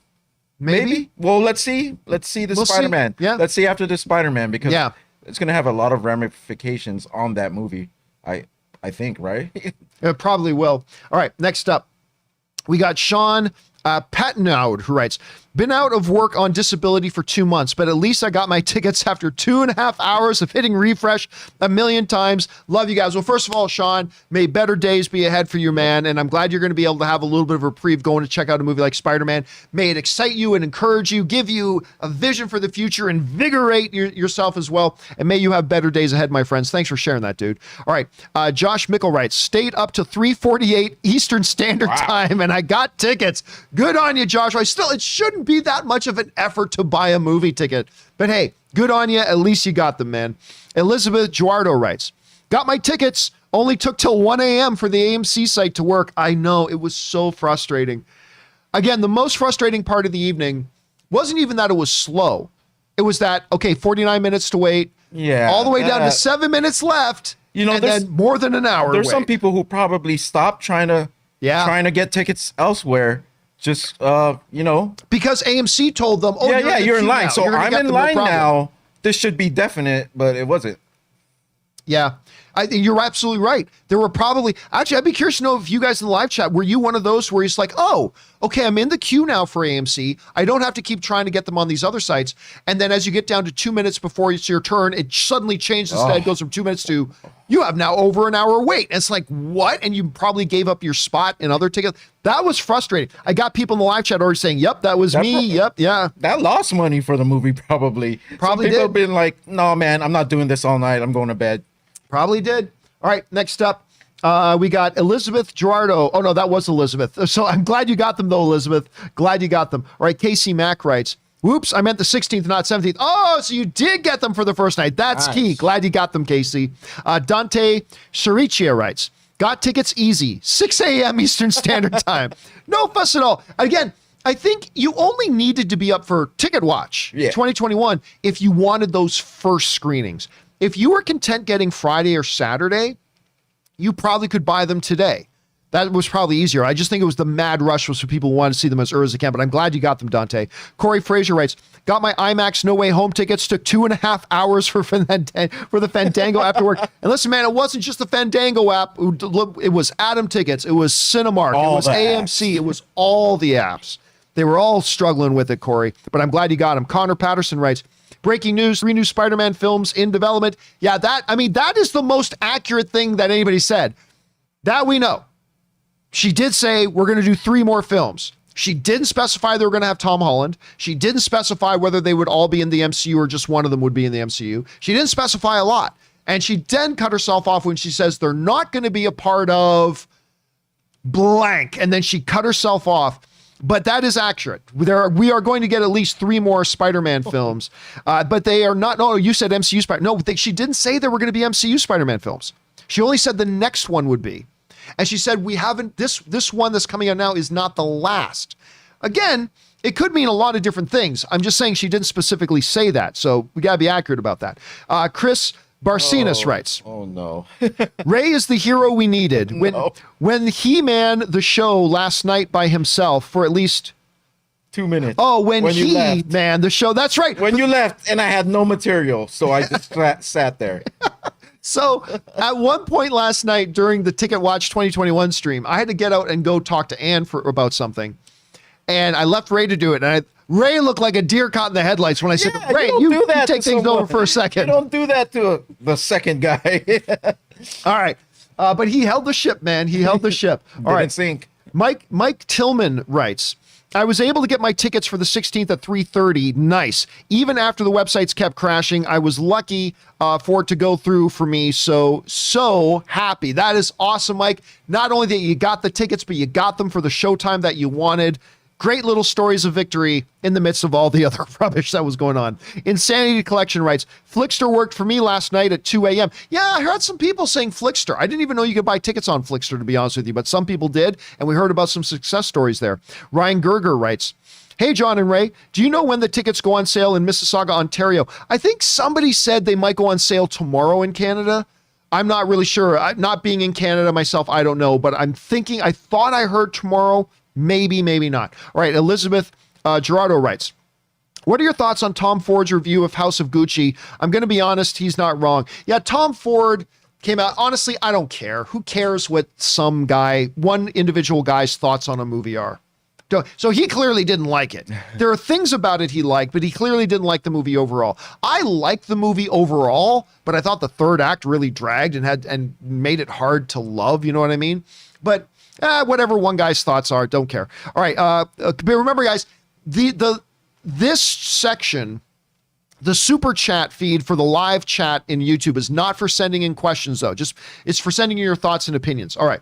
Cookiehead writes, John and crew, what's good? Peace and love from Newark, New Jersey. Thank you so much, man. Jersey. I love Newark. I've been through there a couple of times. Jersey. Thanks for writing that in, Cookiehead.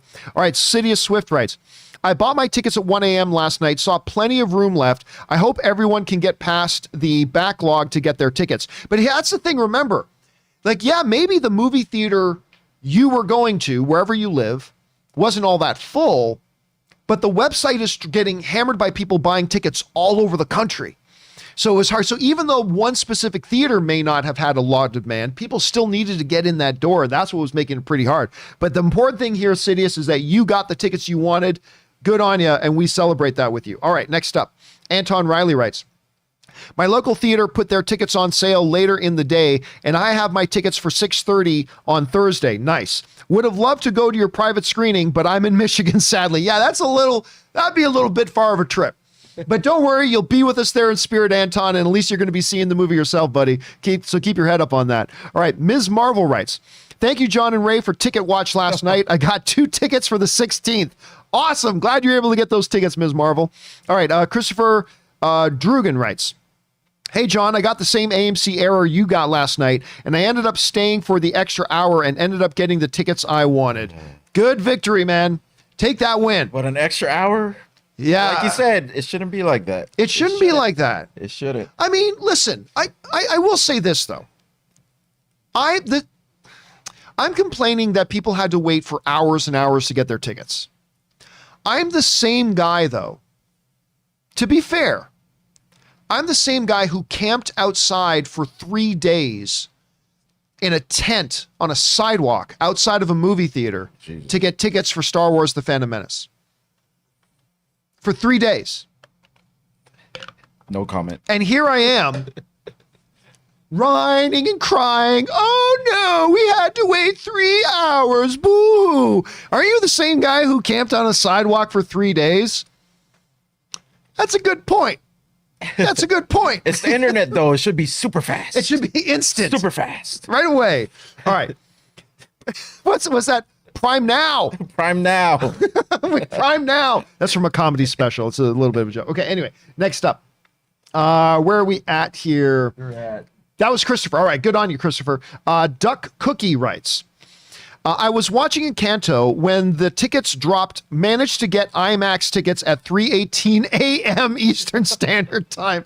Dude, the stories of endurance of people waiting patiently to get those tickets. Good on you, Duck. JMB Official writes, I am so happy I was able to buy 2 tickets for the new Spider-Man movie. Also, I love what you do. Keep up the hard work, mate. Love from Australia. Oh, thanks so much. You know, I've never been to Australia. I would love to go. Yep. We have so many John Campea Show viewers who are in Australia, always write in, always have great contributions to the show. I've always wanted to go out there and visit. Isn't it just like a 24-hour flight or something? I don't know, but I feel the same way. I've always wanted to see Australia too. It seems like a beautiful place. Yeah, like I could do without their spiders and fox bats. Oh, you don't have to be in that part of You Australia. don't have to be in that part of it. But you've flown to the Philippines. Like, how long is that flight? That's like 14 to 16 hours. See, I've never been on a flight that long. That it's just it gets like mid-flight. It got to me like, oh, we're over the ocean. This is where everything bad is gonna happen. It just doesn't. I can't block that out of my head because like my worst fear, I would burn to death. I wouldn't want to drown in the middle of the ocean. That's just frightening to me. So any of those like ocean movies where people are drowning or whatever, I can't stand those. What, something come up? Oh my gosh. What happened? Good. Something good. Something good. No trailer today? No.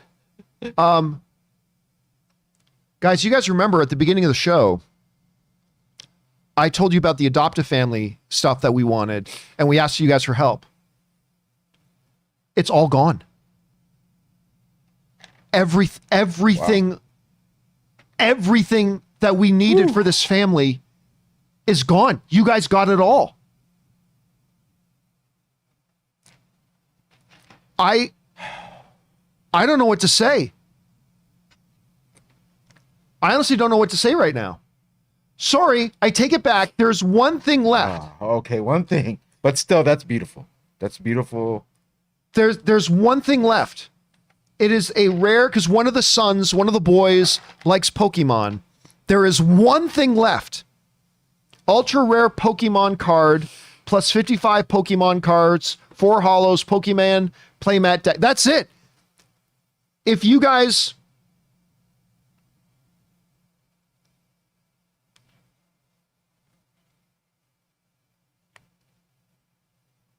just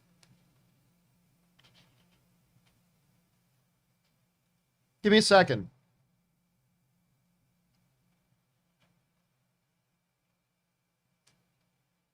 You guys got it all. I was hoping we would get like 5 or 6 of those $30 Amazon cards. They're all gone. Guys, I don't know what to say. That's pretty incredible. Thank you guys. Very, very, very much. Thank you guys. You guys are going to give one good day to a family that could really use it. So thank you so much. That's awesome. That's like $900 in Amazon gift cards that family's going to get. That mom can meet the needs of her family and everything too, on top of all the other stuff they needed. Thank you guys. I only found out about this because somebody in the live chat said, oh, I wanted to get something off the list, but when I got there, it was all gone. I'm like, what? And I went over and looked and it's all gone. Thank you guys. Very much. Okay. Pull myself together here. We got more questions to get through. So let's get back to it. Where do we leave off? I'm so happy I was able to buy 2 tickets. Oh, I would love from Australia. Yes, I want to go to Australia someday, dude. I'd really love to go to Australia someday. All right. For my entertainment only equals the Don Ulysses. That's quite a mouthful of a name on there. Figured out that equation.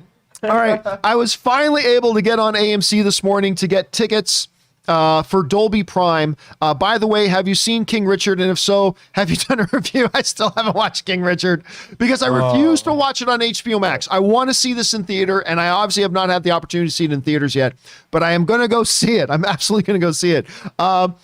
Client Bang 007 writes, managed to get my tickets for Spider-Man on the 15th in the UK. Love you all. Keep up the great work. Again, those of you, our film-loving brothers and sisters in the UK, you get Spider-Man a couple of days earlier than we get it. Hope you have a good time, man. Just don't, spoil the whole thing. All right. Willie IE writes, went through the queue last night on AMC and got tickets for Sunday. This morning, the best girlfriend ever. Managed to find tickets on Fandango for Thursday night. Hope you found some good tickets yourself, and thanks for what you do. Well, good on you, and that's awesome that you got a girlfriend who did that. We did get great tickets. we ended up getting a private screening handed to us. And hopefully we look forward to seeing some of you guys come to that screening with us if possible. But we'll talk more about that later. All right. Adrian Correa writes, at the AMC Tyler, I live 5 minutes from there. Oh. Well, keep your eyes open. Adrian, maybe you could be one of the people that gets invited to this private screening on Thursday. All right. Mike Thompson writes, theaters in my area are doing Spider-Man screenings. Let me try this again. Theaters in my area are doing Spidey screenings as early as the Thursday at 3 p.m. That's the earliest one going out. That is insane, though obviously not a bad thing. You know what? I should mention that normally, the movies open on Fridays. That really means they come out on Thursdays. Normally, the earliest screenings you get are 7 p.m., sometimes 6. I have never seen 3 p.m. Yep, me neither. This That's is really early. It's the first time I've ever seen this. So I don't know if that's going to be the normal from now on. I don't know if that's going to be the normal or if that is just a special thing for Spider-Man, or we will find out. But our private screening will be a half hour after that. It'll be at 3:30 in the afternoon. So there you go. But you know what? We're not going to have trailers. So maybe our Spider-Man is going to start just as at the same time that people who go to the 3 o'clock Spider-Man are watching it. So there's that. All right. Let's see. Next up. Arrowverse Crossover Crisis Podcast writes, thanks for sharing your adoptive family. Did I cover Mike? Oh, I did do Mike's. Okay. Thank you for sharing your adoptive family, John. I got the $30 gift card. Well, you and a bunch of other people, Arrowverse. Glad us fans can do something good to help out this year. Happy holidays. Arrow, thank you so much for contributing to something as awesome as that. We really appreciate it. I know that family is going to really appreciate it. You did some really good in the world today. So thank you, and to everybody else who contributed to that wish list. I don't know. Maybe we got to put more stuff on there. Maybe we can just give them like one hell of a, whatever. I'll think about that stuff later. But thank you for contributing, Arrow. Really appreciate that. Ahmed writes, Pokemon cards can't be shipped to the wish list address. Oh, that's why the Pokemon cards are still on there. You may have to buy it. We'll get it shipped here, and then... Well, see, the way the wish list works, as soon as you buy it, it just automatically gets shipped to the person who set up the wish list. But I guess there's a problem with that. Maybe it doesn't. I'm going to look into that. Thank you for letting us know about that, man. I appreciate that. Thanks for the heads up, Ahmed. I'll talk to Ann about that, and she'll see if she can get that figured out. Okay. Next up, where did we leave off? That was Ahmed. Jay Bling writes, just FYI, it's revealed that Will Ferrell and Adam McKay's split was not amicable due to McKay's picking John C. Reilly for a certain project over Will. Is that true, though, or is that just the gossip? Is that just the tea that's going around? Because I haven't heard Adam McKay or Will Ferrell say that. So I don't know if that's actually official or if that's just some rumors going around. I'll look into it, though, Jay Bling. All right. Ian Shark 956 writes, so if Ray loses... Latin Shark, you're right. So if Ray loses, what if Anne makes the tutu? No. We already found the tutu. Yeah, they found the tutu. We found the tutu. We're just looking for the trailer. Now we're just waiting for the trailer. Monday Night Football. We will find out. By the time Monday Night Football is over tonight, we will know. You don't need it, Sony. Whether sold enough tickets. Tutu Tuesday or Ketchup on Eggs Tuesday. We will find out. All right. Let's see. Al Rensher writes, I got my tickets 3 times for opening weekend. Nice. I'm gonna see. That's more than you. I'm only gonna see you twice opening weekend. He beat you. By the way, no. A bunch of people have been asking me, am I gonna go to the premiere? And I am not going to the premiere. I have never been to a Spider-Man premiere, actually. Because remember that the Spider-Man movies, even the ones being done by Marvel, are not Disney films. They are Sony films. And Sony is the one studio that I've never been invited to a premiere for before. You know what I love about this? What's that? Usually when I actually go see the movies with you, you've already seen the movie. That's true. This is going to be our first time. We're going to get the first reaction. I get to see you. You don't have to be looking at me to see my reaction to things, because sometimes I feel that because you've already seen the movie, like, you know what I mean? So we're going to have first reaction from John at the 3:30 showing. Yeah, so no, I will not be going to the premiere. I've never been to a Spider-Man premiere. This will be exciting. But more excited. This will be I'll be watching it for the first time with Ray. This is the first time I'll be watching a movie for the first time with Ray. That's actually going to be kind of fun. All right, next up. Where are we at? For my entertainment. For my entertainment. Thank you, Ray. I decided on a double feature December 23rd with Spider-Man and Matrix 4. Big surprises. Big surprises. Do you guys think Spider-Man will affect the Matrix box office? Yes, but honestly, I don't think the Matrix box office is going to be all that great anyway. Number one, I think it's too little too late. Number two, the Matrix franchise went into decline, and then Wachowski's just made really crappy movies after that. But most importantly, the Matrix is being put on HBO Max the same day that it comes out. Oh, wow. Okay. So will Spider-Man have an impact on the Matrix box office? Sure, but I don't think the Matrix box office is going to be all that big anyway for all the reasons that we mentioned, especially the fact that's going to be out on HBO Max on the same day. So, wait, so the Matrix opens the same week or the same later day? On the? Oh wow! Oh no, as Spider-Man? Yeah. No, I think it opens like the next week week. after. Okay. I think it opens the week after Spider-Man. So you're still going to get that second week power of Spider-Man, but again, it's being put on HBO Max, so that's going to be very hard. All right. Let's see where we at here. K. Nico writes, I bought my tickets in person. By the way, it's my 22nd birthday. Happy birthday to you, K. Nico. May you have a glorious day and year ahead of yourself, filled with triumph and victory. And yeah, man, running. Ray, you remember last night I was even saying maybe we should just drive over to the theater and buy the tickets. Yep. Remember that? Yep. We didn't have to though, but K. Nico, you probably did the smarter thing. All right, let's keep going here. Next up, we've got, as I move my image around a little bit. Okay, next up, we've got, that was K. Nico. Joe Adonis. Joe Adonis is next. Are you sure? Oh, yep, you're right. Joe Adonis is next. Okay, Joe Adonis writes, finally got my tickets after waiting 5 hours. 5 hours from scouring Adam, Fandango, and AMC. I got charged 3 times by AMC for the tickets because of errors from the app, but luckily they refunded it this morning. Hashtag ketchup on eggs. Listen, and you know what? Good on AMC.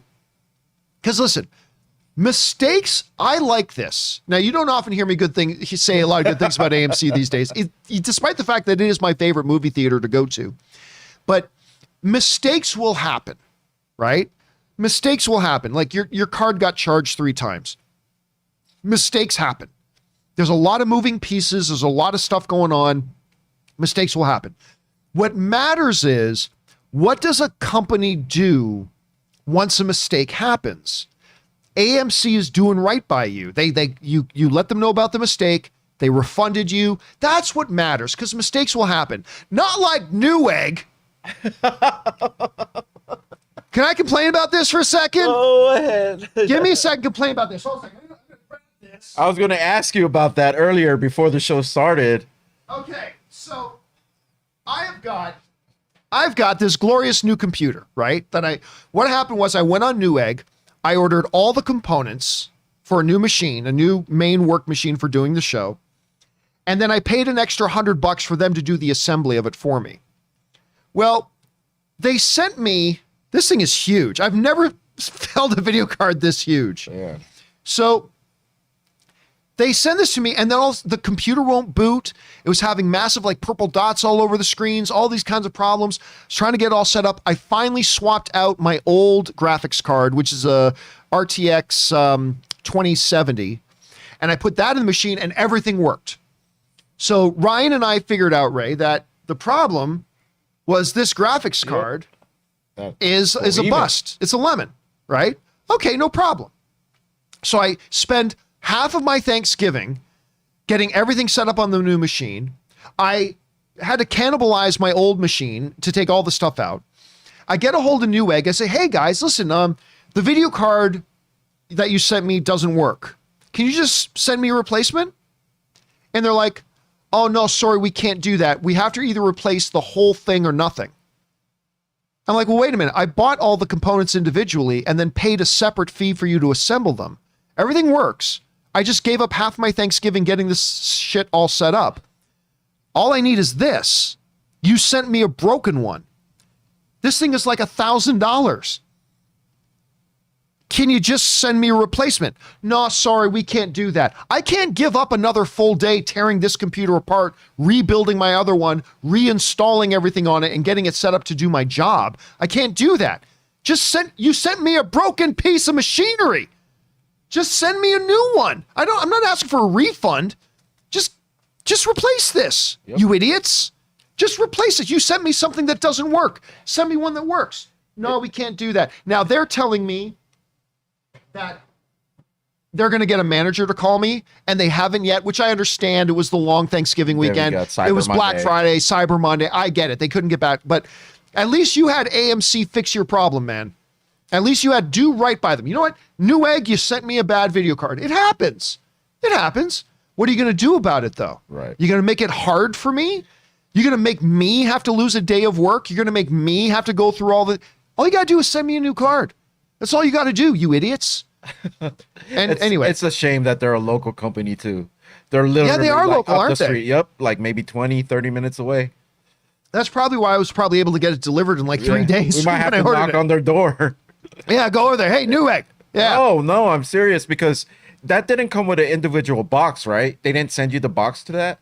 No, they sent it. So, like, they assembled it and sent it over. How are we even going to return that? We're going to have to put it in a box, but it's already damaged, so I guess it doesn't matter. Yeah. All right. Let's move on. Sorry. That enough of my crying about. No, man. You got getting every ripped off right by to Newegg. complain. That's money. All right. And anyway, Joe Adonis, I'm glad you finally were able to get your tickets. Back to Joe Adonis. Joe Adonis opened up that led me down this big rabbit hole of whining and complaining. All right, Leo Liang just sends in a super chat badge to be. Oh no, it's not just a super chat badge. Oh, bunch of tomatoes on there. Oh man, your fans have been waiting for the ketchup. I was on the eggs. guy that got them what they wanted. Hopefully, we'll see. Nah, man, 2 Tuesday. Years and years I've been hearing about ketchup and eggs, and as soon as I got into the seat. 2 Tuesday is coming. I'm telling you. I try to make it happen. Let's make it happen. Come on. All right. Next up, we got Tim Platt, who writes, it might have taken me longer than the entire runtime of Endgame, but I finally got my tickets at almost 4 a.m. Eastern Standard Time. Also, you should keep the breaking news graphic for the top of the for off the top segments. That was awesome. Maybe I should. No. We should only save it for special time. Only save it for special time. Makes the impact greater. You can't overdo it, Tim. You can't overdo it. All right. Thanks for sending that in, man. I'm glad you got your tickets. Alf 2024 writes, I wonder if Spider-Man will only be in IMAX for a weekend with Matrix coming out on the 22nd. Again, I doubt it. I don't think a lot of movie theaters are going to give up their IMAX screen. I mean, I'm sure some will, but I don't think a lot of movie theaters are going to give up their IMAX screens for a movie that's also being released on the same day on HBO Max. Especially when they know they're going to sell way more tickets to Spider-Man. So, I mean, I don't know the answer to that. That might be the case, but I have a hard time believing that. All right, next up. Griffin Harrer writes. And by the way, Alf sent in like a $20 super chat to be supportive. Thank you, Alf. Appreciate that, man. Next up, Griffin Harrer writes. Hey, John, love the show. Thank you so much, man. Last night was crazy with the No Way Home tickets, and I ended up losing 2 hours of sleep staying up. Thankfully, I got my tickets this morning, and dude, there's some things in life worth losing a couple hours of sleep for. Spider-Man No Way Home tickets is one of them. I'm glad you got them, brother. All right. Jacob Kruika writes, John, I want to help that family, but everything is bought. I know. How awesome is that? The last 3 items can't be delivered through the wish list. Can you DM me, please? I want to help. I'll tell you what, Jacob, this is what I'm going to do for everybody. You know, I can't believe this. I can't believe this. We are going to add more to that wish list. I mean, I'm not kidding when I say there's no fucking way this family's not going to have a great Christmas. And you guys are making it happen. So you know what? Let's go further. Let's go more. I will get together with Ann today, and we are going to sit down and we're going to add more to that list. And we are going to overwhelm this family. That's what I want to do. I want to overwhelm this family. I mean, again, we can't change the world and we can't change this family's life, but we can give them one great day and maybe even give them a great month, maybe even give them a great couple of months. So I'll tell you what, I will talk to Ann later. We will reset. We will add more to that wish list, and then we'll put the link up again tomorrow. And if you guys really want to participate more in just like completely overwhelming a family with like something really good, this family deserves something really good. They deserve a really good day for all the crappy ones that they've had. So we'll reset and go there. And thank you again to everybody who's been participating in this so much. All right. Let's keep going here. Where were we? Robert Tari writes, The insane hype shows how much goodwill the past Spidey movies still have. This wouldn't be happening if it was just a regular MCU Spider film. I don't think so. I disagree. I think this isn't just about how good, because look, as good as Homecoming is, and I really like Homecoming, and I really like Far From Home, those movies aren't as good as Spider-Man 2. Those movies aren't as good as Spider-Man Into the Spider-Verse. This is about being the first big true blockbuster in over 2 years. This is about the possibility of seeing Toby and Andrew popping up in the movie. This is about them showing Doc Ock and everything. I mean, it's definitely a lot of hype because it's Spider-Man. The last 2 movies were really, really good, but it's more than that. It's a lot more than that. This is a culmination of a lot of different factors in a perfect storm leading up to this amazing turnout of ticket buying. All right, next up. We got Juan Matos writes, shout out to my brother Carlos Matos, who was able to hook me up with a ticket on opening night for Spider-Man. Not all heroes wear capes, John. And dude, that is awesome when you got somebody who's got your back, who's getting those tickets for you. That is a special thing in life, Juan. So you got a great brother there, man. All right, Danny Sanchez writes, missing RMB, but Ray and Kim fill that empty hole. Yeah, and listen, don't forget, Rob has got his own YouTube channel that you guys should go and subscribe to and see every day. He's got a lot of really, really cool things going on. So make sure, and who knows, maybe if you guys come to our special private screening of Spider-Man, you just might see Robert there too. But here's a bad idea. Never have me and Rob on the show at the same time. Because that would be the idea. We will go on the action figure 10. That's true. The two of you, when you're in the same room together, my God. He said, let's talk about action figures. We're there for like 40 minutes. I know. Like even like off camera, like even when we're just in the same room, if Rob and Ray are in the same room, that's it. The conversation's done because all they're going to talk about is figures. Every time we cut, Rob is like, hey, Ray, did you see that new hot toy? I pre-ordered it. And I just look at him like, oh, you did? Another one? All right. Next up, we've got Jorman Hernandez writes, hey, John, last night getting Spider-Man tickets was a nightmare. No kidding. But your live stream kept me and my friends Ray and Brandon going. Thanks for all that you do. Well, thanks for joining us. It was crazy. I thought maybe, let me look this up. Pandemonium. I thought maybe we would get like 20,000 views of Ticket Watch. Who's going to watch a couple of guys trying to buy movie tickets? That's exactly what I thought. But I thought maybe 15 or 20,000 people might watch it, right? As of right now, let me look it up. Ticket Watch 2021 has 84,000 views. 84,000 views right now of Ticket Watch. Ticket Watch 2021. So thank you for joining us last night. And thanks for making last night so successful, man. We had a lot of fun doing that. All right. Sam Fisher writes, I got my tickets 4:30 for the 18th Dolby Cinema middle seat. Dude, listen, it is worth it to even get it a day or two later to have your first experience be in the Dolby Theater. I'm super thrilled that you did. That's my movie-going theater choice. Dolby Theater, particularly the AMC Prime Dolby. Best viewing experience, in my opinion. I'm glad you got that, Sam. All right, next up. Ninjatrocity writes, I got my tickets for Thursday night, 9:30. Let's go, baby! Let's go! Let's go! Woo! It's going to be game day. I'll tell you what, too, dude, Ray, get some sleep, man, because that's open spoiler discussion that Sunday. Okay, so that's going to be the 17th, 18th, 19th. Sunday, November the 19th is going to be our open spoiler discussion for Spider-Man No Way Home. Even if it's bad, even if it's a bad movie. Even if it's horrible. Yeah. Even if it's horrible. Yeah, let's do it. We're doing that. It's Spider-Man. Get some sleep, man. That's the only spoiler discussion I'm going to be doing is Spider-Man involved. All right. That's my favorite character. I know. You saw that picture of me at church, right? Yeah, I know. I was fully suited in a Spider-Man costume. Yep. With dress shoes on. Man, I was such a horrible kid. I probably begged my mom to, if I'm only going to church in a Spider-Man uniform, and she made that happen.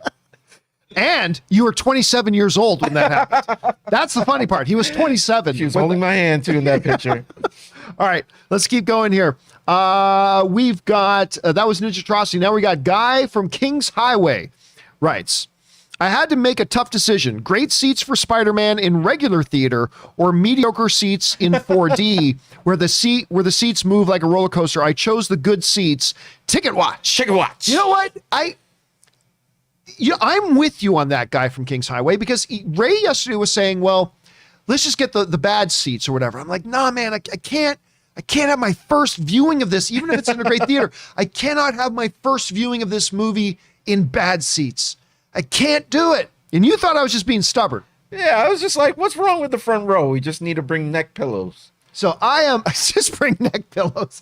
I am with a guy from King's Highway on this one myself. They actually have seats that move? That's crazy. Or like they don't like move around like a roller coaster, but they vibrate, they shift a little bit. Okay. Yeah. It's a more what's the word? Interactive. A sensory. Yeah. It's a sensory experience, right? I've never been in one myself though, but I hear it's pretty good. All right, Benjamin Mason writes, I can't believe I got 2 tickets for No Way Home AMC Thursday. Good on you, man. Thursday. Hope you have a great time, Sean. All right, Ben Rayner writes, Ticket watch. Human sacrifice. Dogs and cats living together. Mass hysteria. It was insane. It ended up being man, I'm telling you, a lot of people are saying it's just going to be, it's not going to be a big deal, right? The tickets go on sale. People are going to buy them. There was drama. Big drama.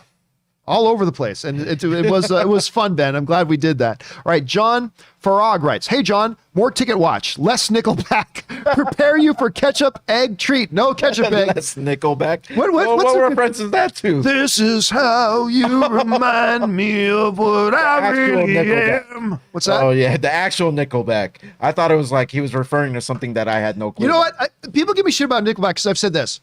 I'll say the unpopular thing. There's a reason everybody knows who Nickelback is. They've got some pretty catchy songs. They did their job. They get all the shit in the world. They do. They're not the Beatles. They're not U2. Don't get me wrong.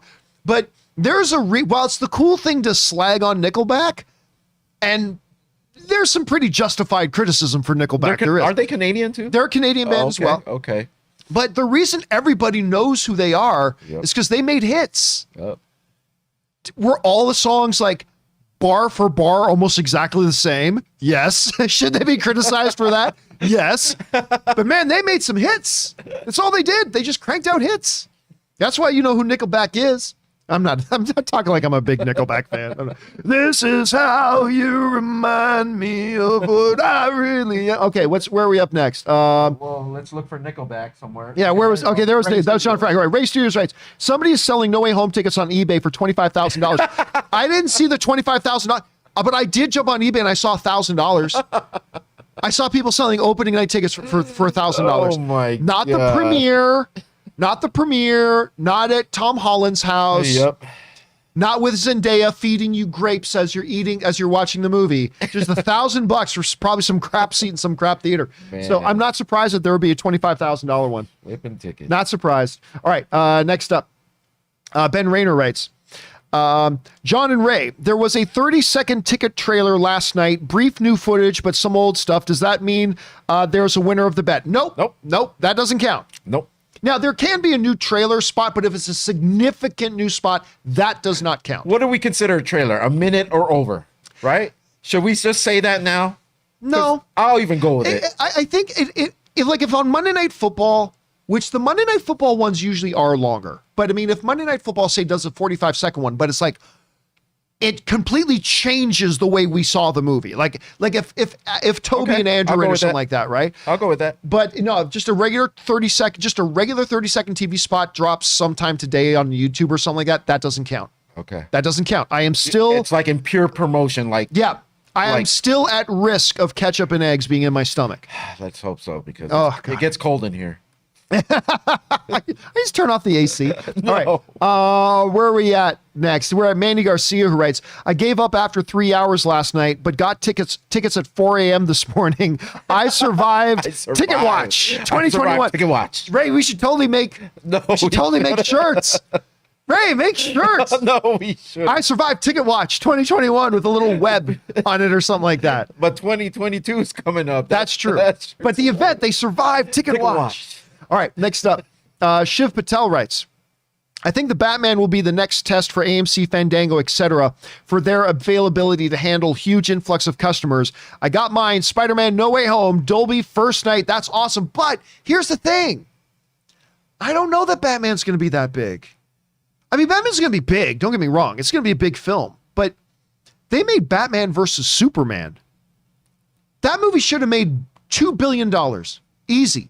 That didn't break the ticket. So if you can't get Batman versus Superman to crash the ticketing websites, I don't know that the Batman that's brand new, and there's still a bunch of clueless people out there who are still like, the Batman is Twilight Boy. There's still some clueless people out there about that. I don't really think it's going to strain the ticketing service. We can still do a ticket watch, but I don't think it's going to be straining plus, it. the Spider-Man movie is running off of 2 previously released movies. Yes, it's so, and the MCU and the possibility of all these characters from previous franchises. And I just don't think the Batman is going to carry that unless the Batman puts out a trailer. Yep. And Christian Bale's Batman shows up. That's what I'm saying. It's on the marketing team. Maybe. It's on the marketing team. If they do like tickets out on this date, try to build that hype for it. But I still don't think. Yeah, I don't think it'll be the same thing. I think Doctor Strange 2 might be the next possibility of that. But even that, I don't know it's going to have this kind of hype. Anyway, Twilight Boy. The Batman is the Twilight Boy. Anyway. Is that in the movie? No. That's just a complete character you made That's just something I made up. All right. Cutter Hale writes, online ticket fees are insane. Yeah, they can be. I bought 7 tickets for No Way Home, and the service fees were $12.50 extra. It's crazy. Also saw Mystery Men. It was awesome. Dude, Mystery Men's amazing. Mystery Men is amazing. How did he die? In very suspicious ways. He fell down an elevator shaft onto some bullets. That Mystery Men was a movie that was so far ahead of... I never asked, did you ever see Mystery Men? No, I didn't. Dude, that movie was so far ahead of its time. Because that movie came out like long before the new golden age of comic book movies, right? That movie is so far ahead of its time. Pee Wee Herman, Hank Azaria, Ben Stiller, William H. Macy, Janine Garofalo. The movie's incredible. I love Mystery Men. I'm glad you liked it, man. I'm glad you liked it, Cutter. City of Swift writes, Bob Chapek called in a favor with Adam Aaron and secured for you that private theater, didn't he, John? I'll never say. But if you never hear me criticize Bob Chapek again, then you'll know the answer. But I'm not going to say. All right. Shuvo Ramen writes, Cineplex released the tickets at noon today. Oh, so somebody who was writing in earlier about when tickets will go on sale in Mississauga, Ontario. There you have it. They're on sale now. Cineplex released tickets at noon today. Lucky to get 2 tickets for IMAX at 7:30 on December 16th. Nice. Hope Omicron doesn't close everything down. Of course, that's the new variant of the coronavirus. We'll see how much of an impact it will have in North America. Hopefully not much, at least not nearly as much as the thing. Especially with more people being immunized now. I think it'll probably won't be as bad. I'm noticing a lot of IMAX ticket purchasers. Is that like the way you want to see this movie? Or I mean, IMAX is always good. I mean, listen, if it wasn't for AMC Dolby Prime, I would go to IMAX. Okay. I mean, sure. So why do you choose the Dolby over IMAX? It's just a better... There's 3 different reasons why I choose the Dolby Prime over IMAX. One is the dual laser projection. It's just the best picture I've ever seen. The greatest dynamic range, the deepest blacks, the richest colors. It's just, to me, the best image. 2, the Dolby Atmos surround sound. Oh, yeah. It's just the best sound system. But 3rd, the leather reclining seats. I just love the leather reclining seats. I love getting in there. It's hitting the button that goes full recline. Sit back, watch the movie, popcorn in my lap. But IMAX has the huge screens, though, bigger right? screen. That's their thing, right? Yep, bigger screen. Okay. Listen, the IMAX experience is awesome. Big, gorgeous screen, beautiful sound. It's great. I just personally prefer the Dolby Prime. That's all. That's just me. All right. Let's see. Next up. Where are we at? Quiet Canvas writes, all the tickets, ketchup and eggs in a pink tutu. Oh, like a combination. Yeah, no. Ray and I already agreed. A combo platter. Ray and I agreed. We're just going to call it a tie. Other than 2 extremes, the extreme one way or the extreme the other, we're just going to call it a tie. You're not going to see Ray in a tutu serving me ketchup and eggs. Oh, no. No. We're not going to do that. Let's see. Double B Studios writes, after Ticket Watch, I took a nap, and around 3:30 a.m., I tried and I was able to get 14 tickets through the AMC. 14, nice. And for Scottsdale, Arizona, hashtag ketchup and eggs. What is with you sickos? You are all mentally damaged people wanting to see a good man, subjected to having to shovel ketchup and eggs down what my was gullet. crazy? Well, What's a that? sign was, I forgot what show I was watching yesterday, and ketchup and eggs was brought up, and the guy was like, "Oh, totally gross. I'd rather," but I love mustard and eggs. Mustard? And I was like, "You son of a bitch." That could be my ketchup and eggs. Ugh. And he talked about it like it was normal, and I was like, "Oh man, some sick people in this world, Ray. Some sick people in this world." But that was a sign. It's a sign. That was a sign. But it's a good sign or a bad sign. I don't know. All right. Drew Bardouage writes, I got 4 IMAX tickets on the AMC app before the big surprises. The website crashed. Happened before the big crash happened. That's awesome. Hope you are having a good day. Hashtag ketchup with eggs. That means you literally got in the exact moment those tickets became available, and you were able to get in, get your business done, get out. There's a sex pun in there somewhere. You were able to get in, get your business done, and get out before the big crash happened. That also sounds like it's part of a sex pun. But you almost had it, John. Almost right there. It was right there, but I resisted. All right, good on you, Drew. All right, next up, Sam Sprill writes, live stream in morning and evening now. Thanks, John. Yeah, we did the live stream last night, streamed this morning, and we're rolling, Sam. All right, Cordless Cordy writes, after 3 hours, I finally got my Thursday night tickets. 6:30 IMAX, cannot wait. Waited for 20 minutes in purchase screen, but I got them. These tickets were far worse than getting tickets for Endgame. Oh, wow. That's the thing. How? Like 3 years ago when they did Endgame, like they're 3 years behind. Now that you've had 3 years to prepare, improve their infrastructure, why was it just as bad or worse than it was for Endgame? That's frustrating, but at least you got your tickets, man. All right, Crashing Coyote writes, remember, Sony has a Madam Web movie in development. Yeah, we've talked about that a bunch. They got a number of films in development. It's going to be exciting to see where they go with this. All right. Leonardo Aceviz writes, after the ridiculous last night, now my AMC account is locked. That happened to anyone else? Ooh, dude, that sucks. Fortunately, I was able to get 2 tickets for 3 p.m. at AMC Dolby and 15 to go with friends later that night. At Look. I don't know what Look is, but you know what, Leonardo, that sucks, but I'm not surprised because these systems are built, especially when you're talking about private accounts. When a lot of strange stuff starts to happen, that the system recognizes that strange stuff is happening, they may think your security has been compromised and they'll lock that account. Now that sucks and that's incredibly inconvenient and it's their fault. But that is probably a safety measure on their part meant to protect you. It just sucks that as with all these crashes, they just see somebody's trying to log into this account 15 times in 30 seconds and blah, blah.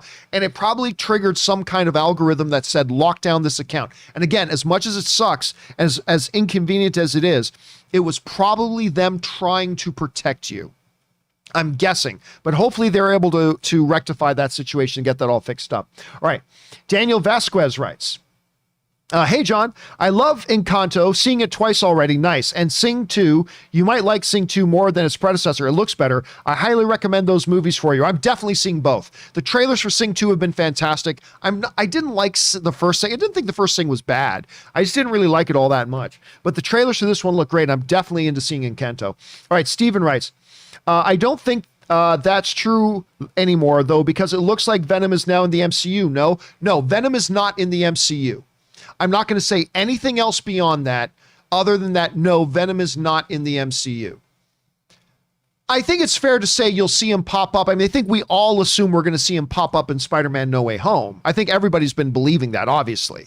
We're going to see him pop up in Spider-Man No Way Home. But he is not now in the MCU. There's some other things I could say, but I'm not going to say anymore. Nope. Anyway, Jody Harkavy sends in a $20 super chat just to be supportive. Thank you, Jody. Appreciate Jody. that very much. All right. Digovi writes, Feige also said that he was not going to put the fans through that drama again. Yes, He did, but we already did an entire video about breaking down what that meant.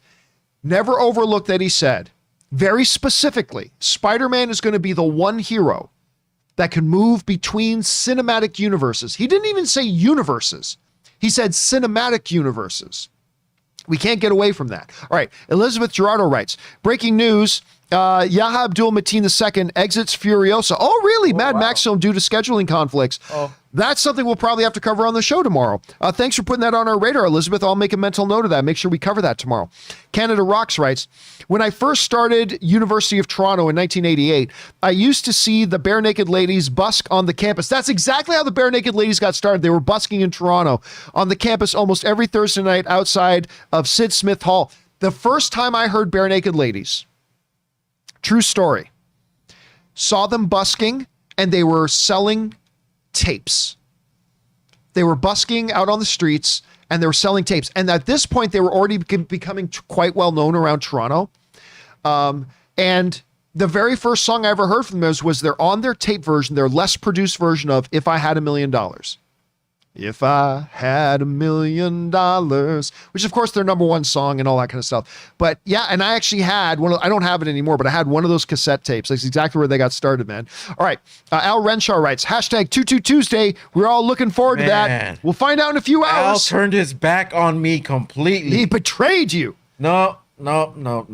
Totally betrayed you. Yeah, We'll find man. out. We'll find out. All right, James Saunders writes, maybe he goes to the West Coast, so he's out of town for the main MCU movies where Venom is, and that's where the Sonyverse will take place.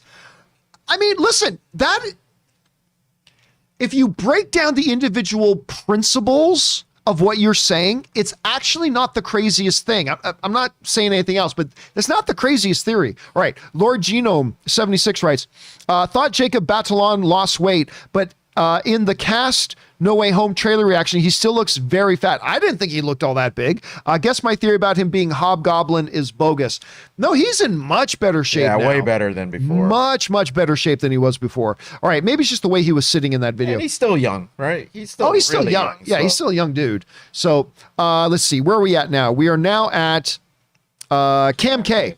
Writes, I got my tickets during the live stream. Nice. Took some effort. Welp, I'm seeing Spider-Man in IMAX an hour away with front row seats. Still gonna go to the movie. Yeah, listen, front row, there's no movie theater that front row is great. Front row in IMAX. Oh, that's going to be... That might be a little bit rough. God be with you, Cam K. I hope you have a good experience, though. I hope you have a good experience. All right. Insane Murdog writes, I hope at some point there's a significant time jump to get Pete up to Tom Holland's actual age. Really want to see an older Spider-Man. You know, a lot of people wonder, first of all, we don't even know for sure if Tom and Andrew are in the movie, but if they are, a lot of people have been speculating, will they digitally de-age them? It's like, you don't need to de-age them. Just have them the age they are. I think that's perfectly fine. It doesn't matter what time they say they get brought into this universe. It can be from any point in time, but we'll find out. I would like to see them not digitally de-age them, personally, myself. All right, if they're in the movie. All right, almost wrapped up here, guys. Ben Rayner writes, my prediction, Peter is going to get a device like Cisco gave Kara in the Arrowverse way back when. So in the Arrowverse, Cisco gave a device that allowed allowed the different heroes to move back and forth between different universes. Because remember, earlier in the CW Arrowverse, like Supergirl was in a totally different universe. Arrow was in a different universe. So Cisco created this device that allowed them to move back and forth. So maybe something like that happens. All right. No, you forgot Lions. Lions and Warriors International writes. Yep. Kevin Feige only said Spider-Man could go between universes. He never said Tom's Spider-Man. It could be a new Spider-Man or even an old Spider-Man. I think he was pretty... Look, you are right. Yep. But I thought it was pretty heavily implied. He was talking about this Spider-Man when talking about the future. And he didn't just say universes, he said cinematic universes, implying the MCU and the Sonyverse. Unless he was talking about the DC universe, which I don't think any of us think he was talking about the DC universe, right? So there's that. All right. That's it for all the comments that got sent in. We also then got super chat badges just to be supportive from Gons A, Anavesh Sani, Gary, Nardilio, Zom, Zombub. Is Jake, Jace, Babcock, and Luke all sent in super chat badges just to be supportive. Thank you so much, guys, for doing that. We appreciate that. And now listen, guys, obviously today was a very popular show. Today was a big topic. So we had, even though I turned off the super chats early, we had a lot of super chats come in. So here's what we're going to do. I am going to do the questions that you guys sent in. Actually, you can see right here, I got it all set up. Where is it? Right there. I got all the questions set up that we were meant to go through and get to. They're going to have to wait. I will do a very big, long companion video later this afternoon, and you will get, all you guys who sent in questions via the tip link, you're going to get an entire video just dedicated to yours. I will do that later, even though it's going to probably be about 2.5 hours long. But we will get to that later today, and we will get all caught up on all the questions that you guys have sent in. But for now, especially without Kim here helping me with reading the questions, my throat is killing me. I could already hear it, man. You can hear it in my voice, right? I could hear it after last night and this morning, man. Yeah, so we're going to shut down today. Again, for all of you guys who sent in questions via the tip link, keep your eye open on the channel. Later this afternoon, we will have a companion video up that will get through all the questions you guys sent in. But for now, that'll do it for today's installment of the John Campea Show. Thank you guys so much for being here and making this show part of your day. Special thanks to all of you who sent in those super chats and the tip questions. Number one, because you gave us great fun things to talk about. But number two, you supported this channel as you did. And all of us involved with the John Campea Show, thank you guys very much for your support. And again, guys, a big, deep, heartfelt thank you to all of you guys who went in there and wiped out that Amazon wish list. You wiped it out. I was just hoping that some of the things would get ticked off the list. You guys went in there and you wiped it out. Thank you so much. We will put more things on that wish list and we'll do it again tomorrow. And we are just going to give this family the best Christmas anybody can possibly imagine. So thank you guys for that very, very much. Big thank you to Ray Aura. Yeah. Ready for 2-2 Tuesday. Let's do it. Let's do it tonight. Yeah, well, maybe I should live stream myself watching Monday Night Football tonight saying, come on, where's that trailer, guys? What game is it? It's I can't remember who's playing tonight. Yeah. I was just talking yesterday about the game tonight and who's playing the game tonight. I can't remember either, now. Anyway, that'll do it for us for now, guys. Thanks a lot for being here. My name's John Campea, and until next time, my friends, 2-2 Tuesday.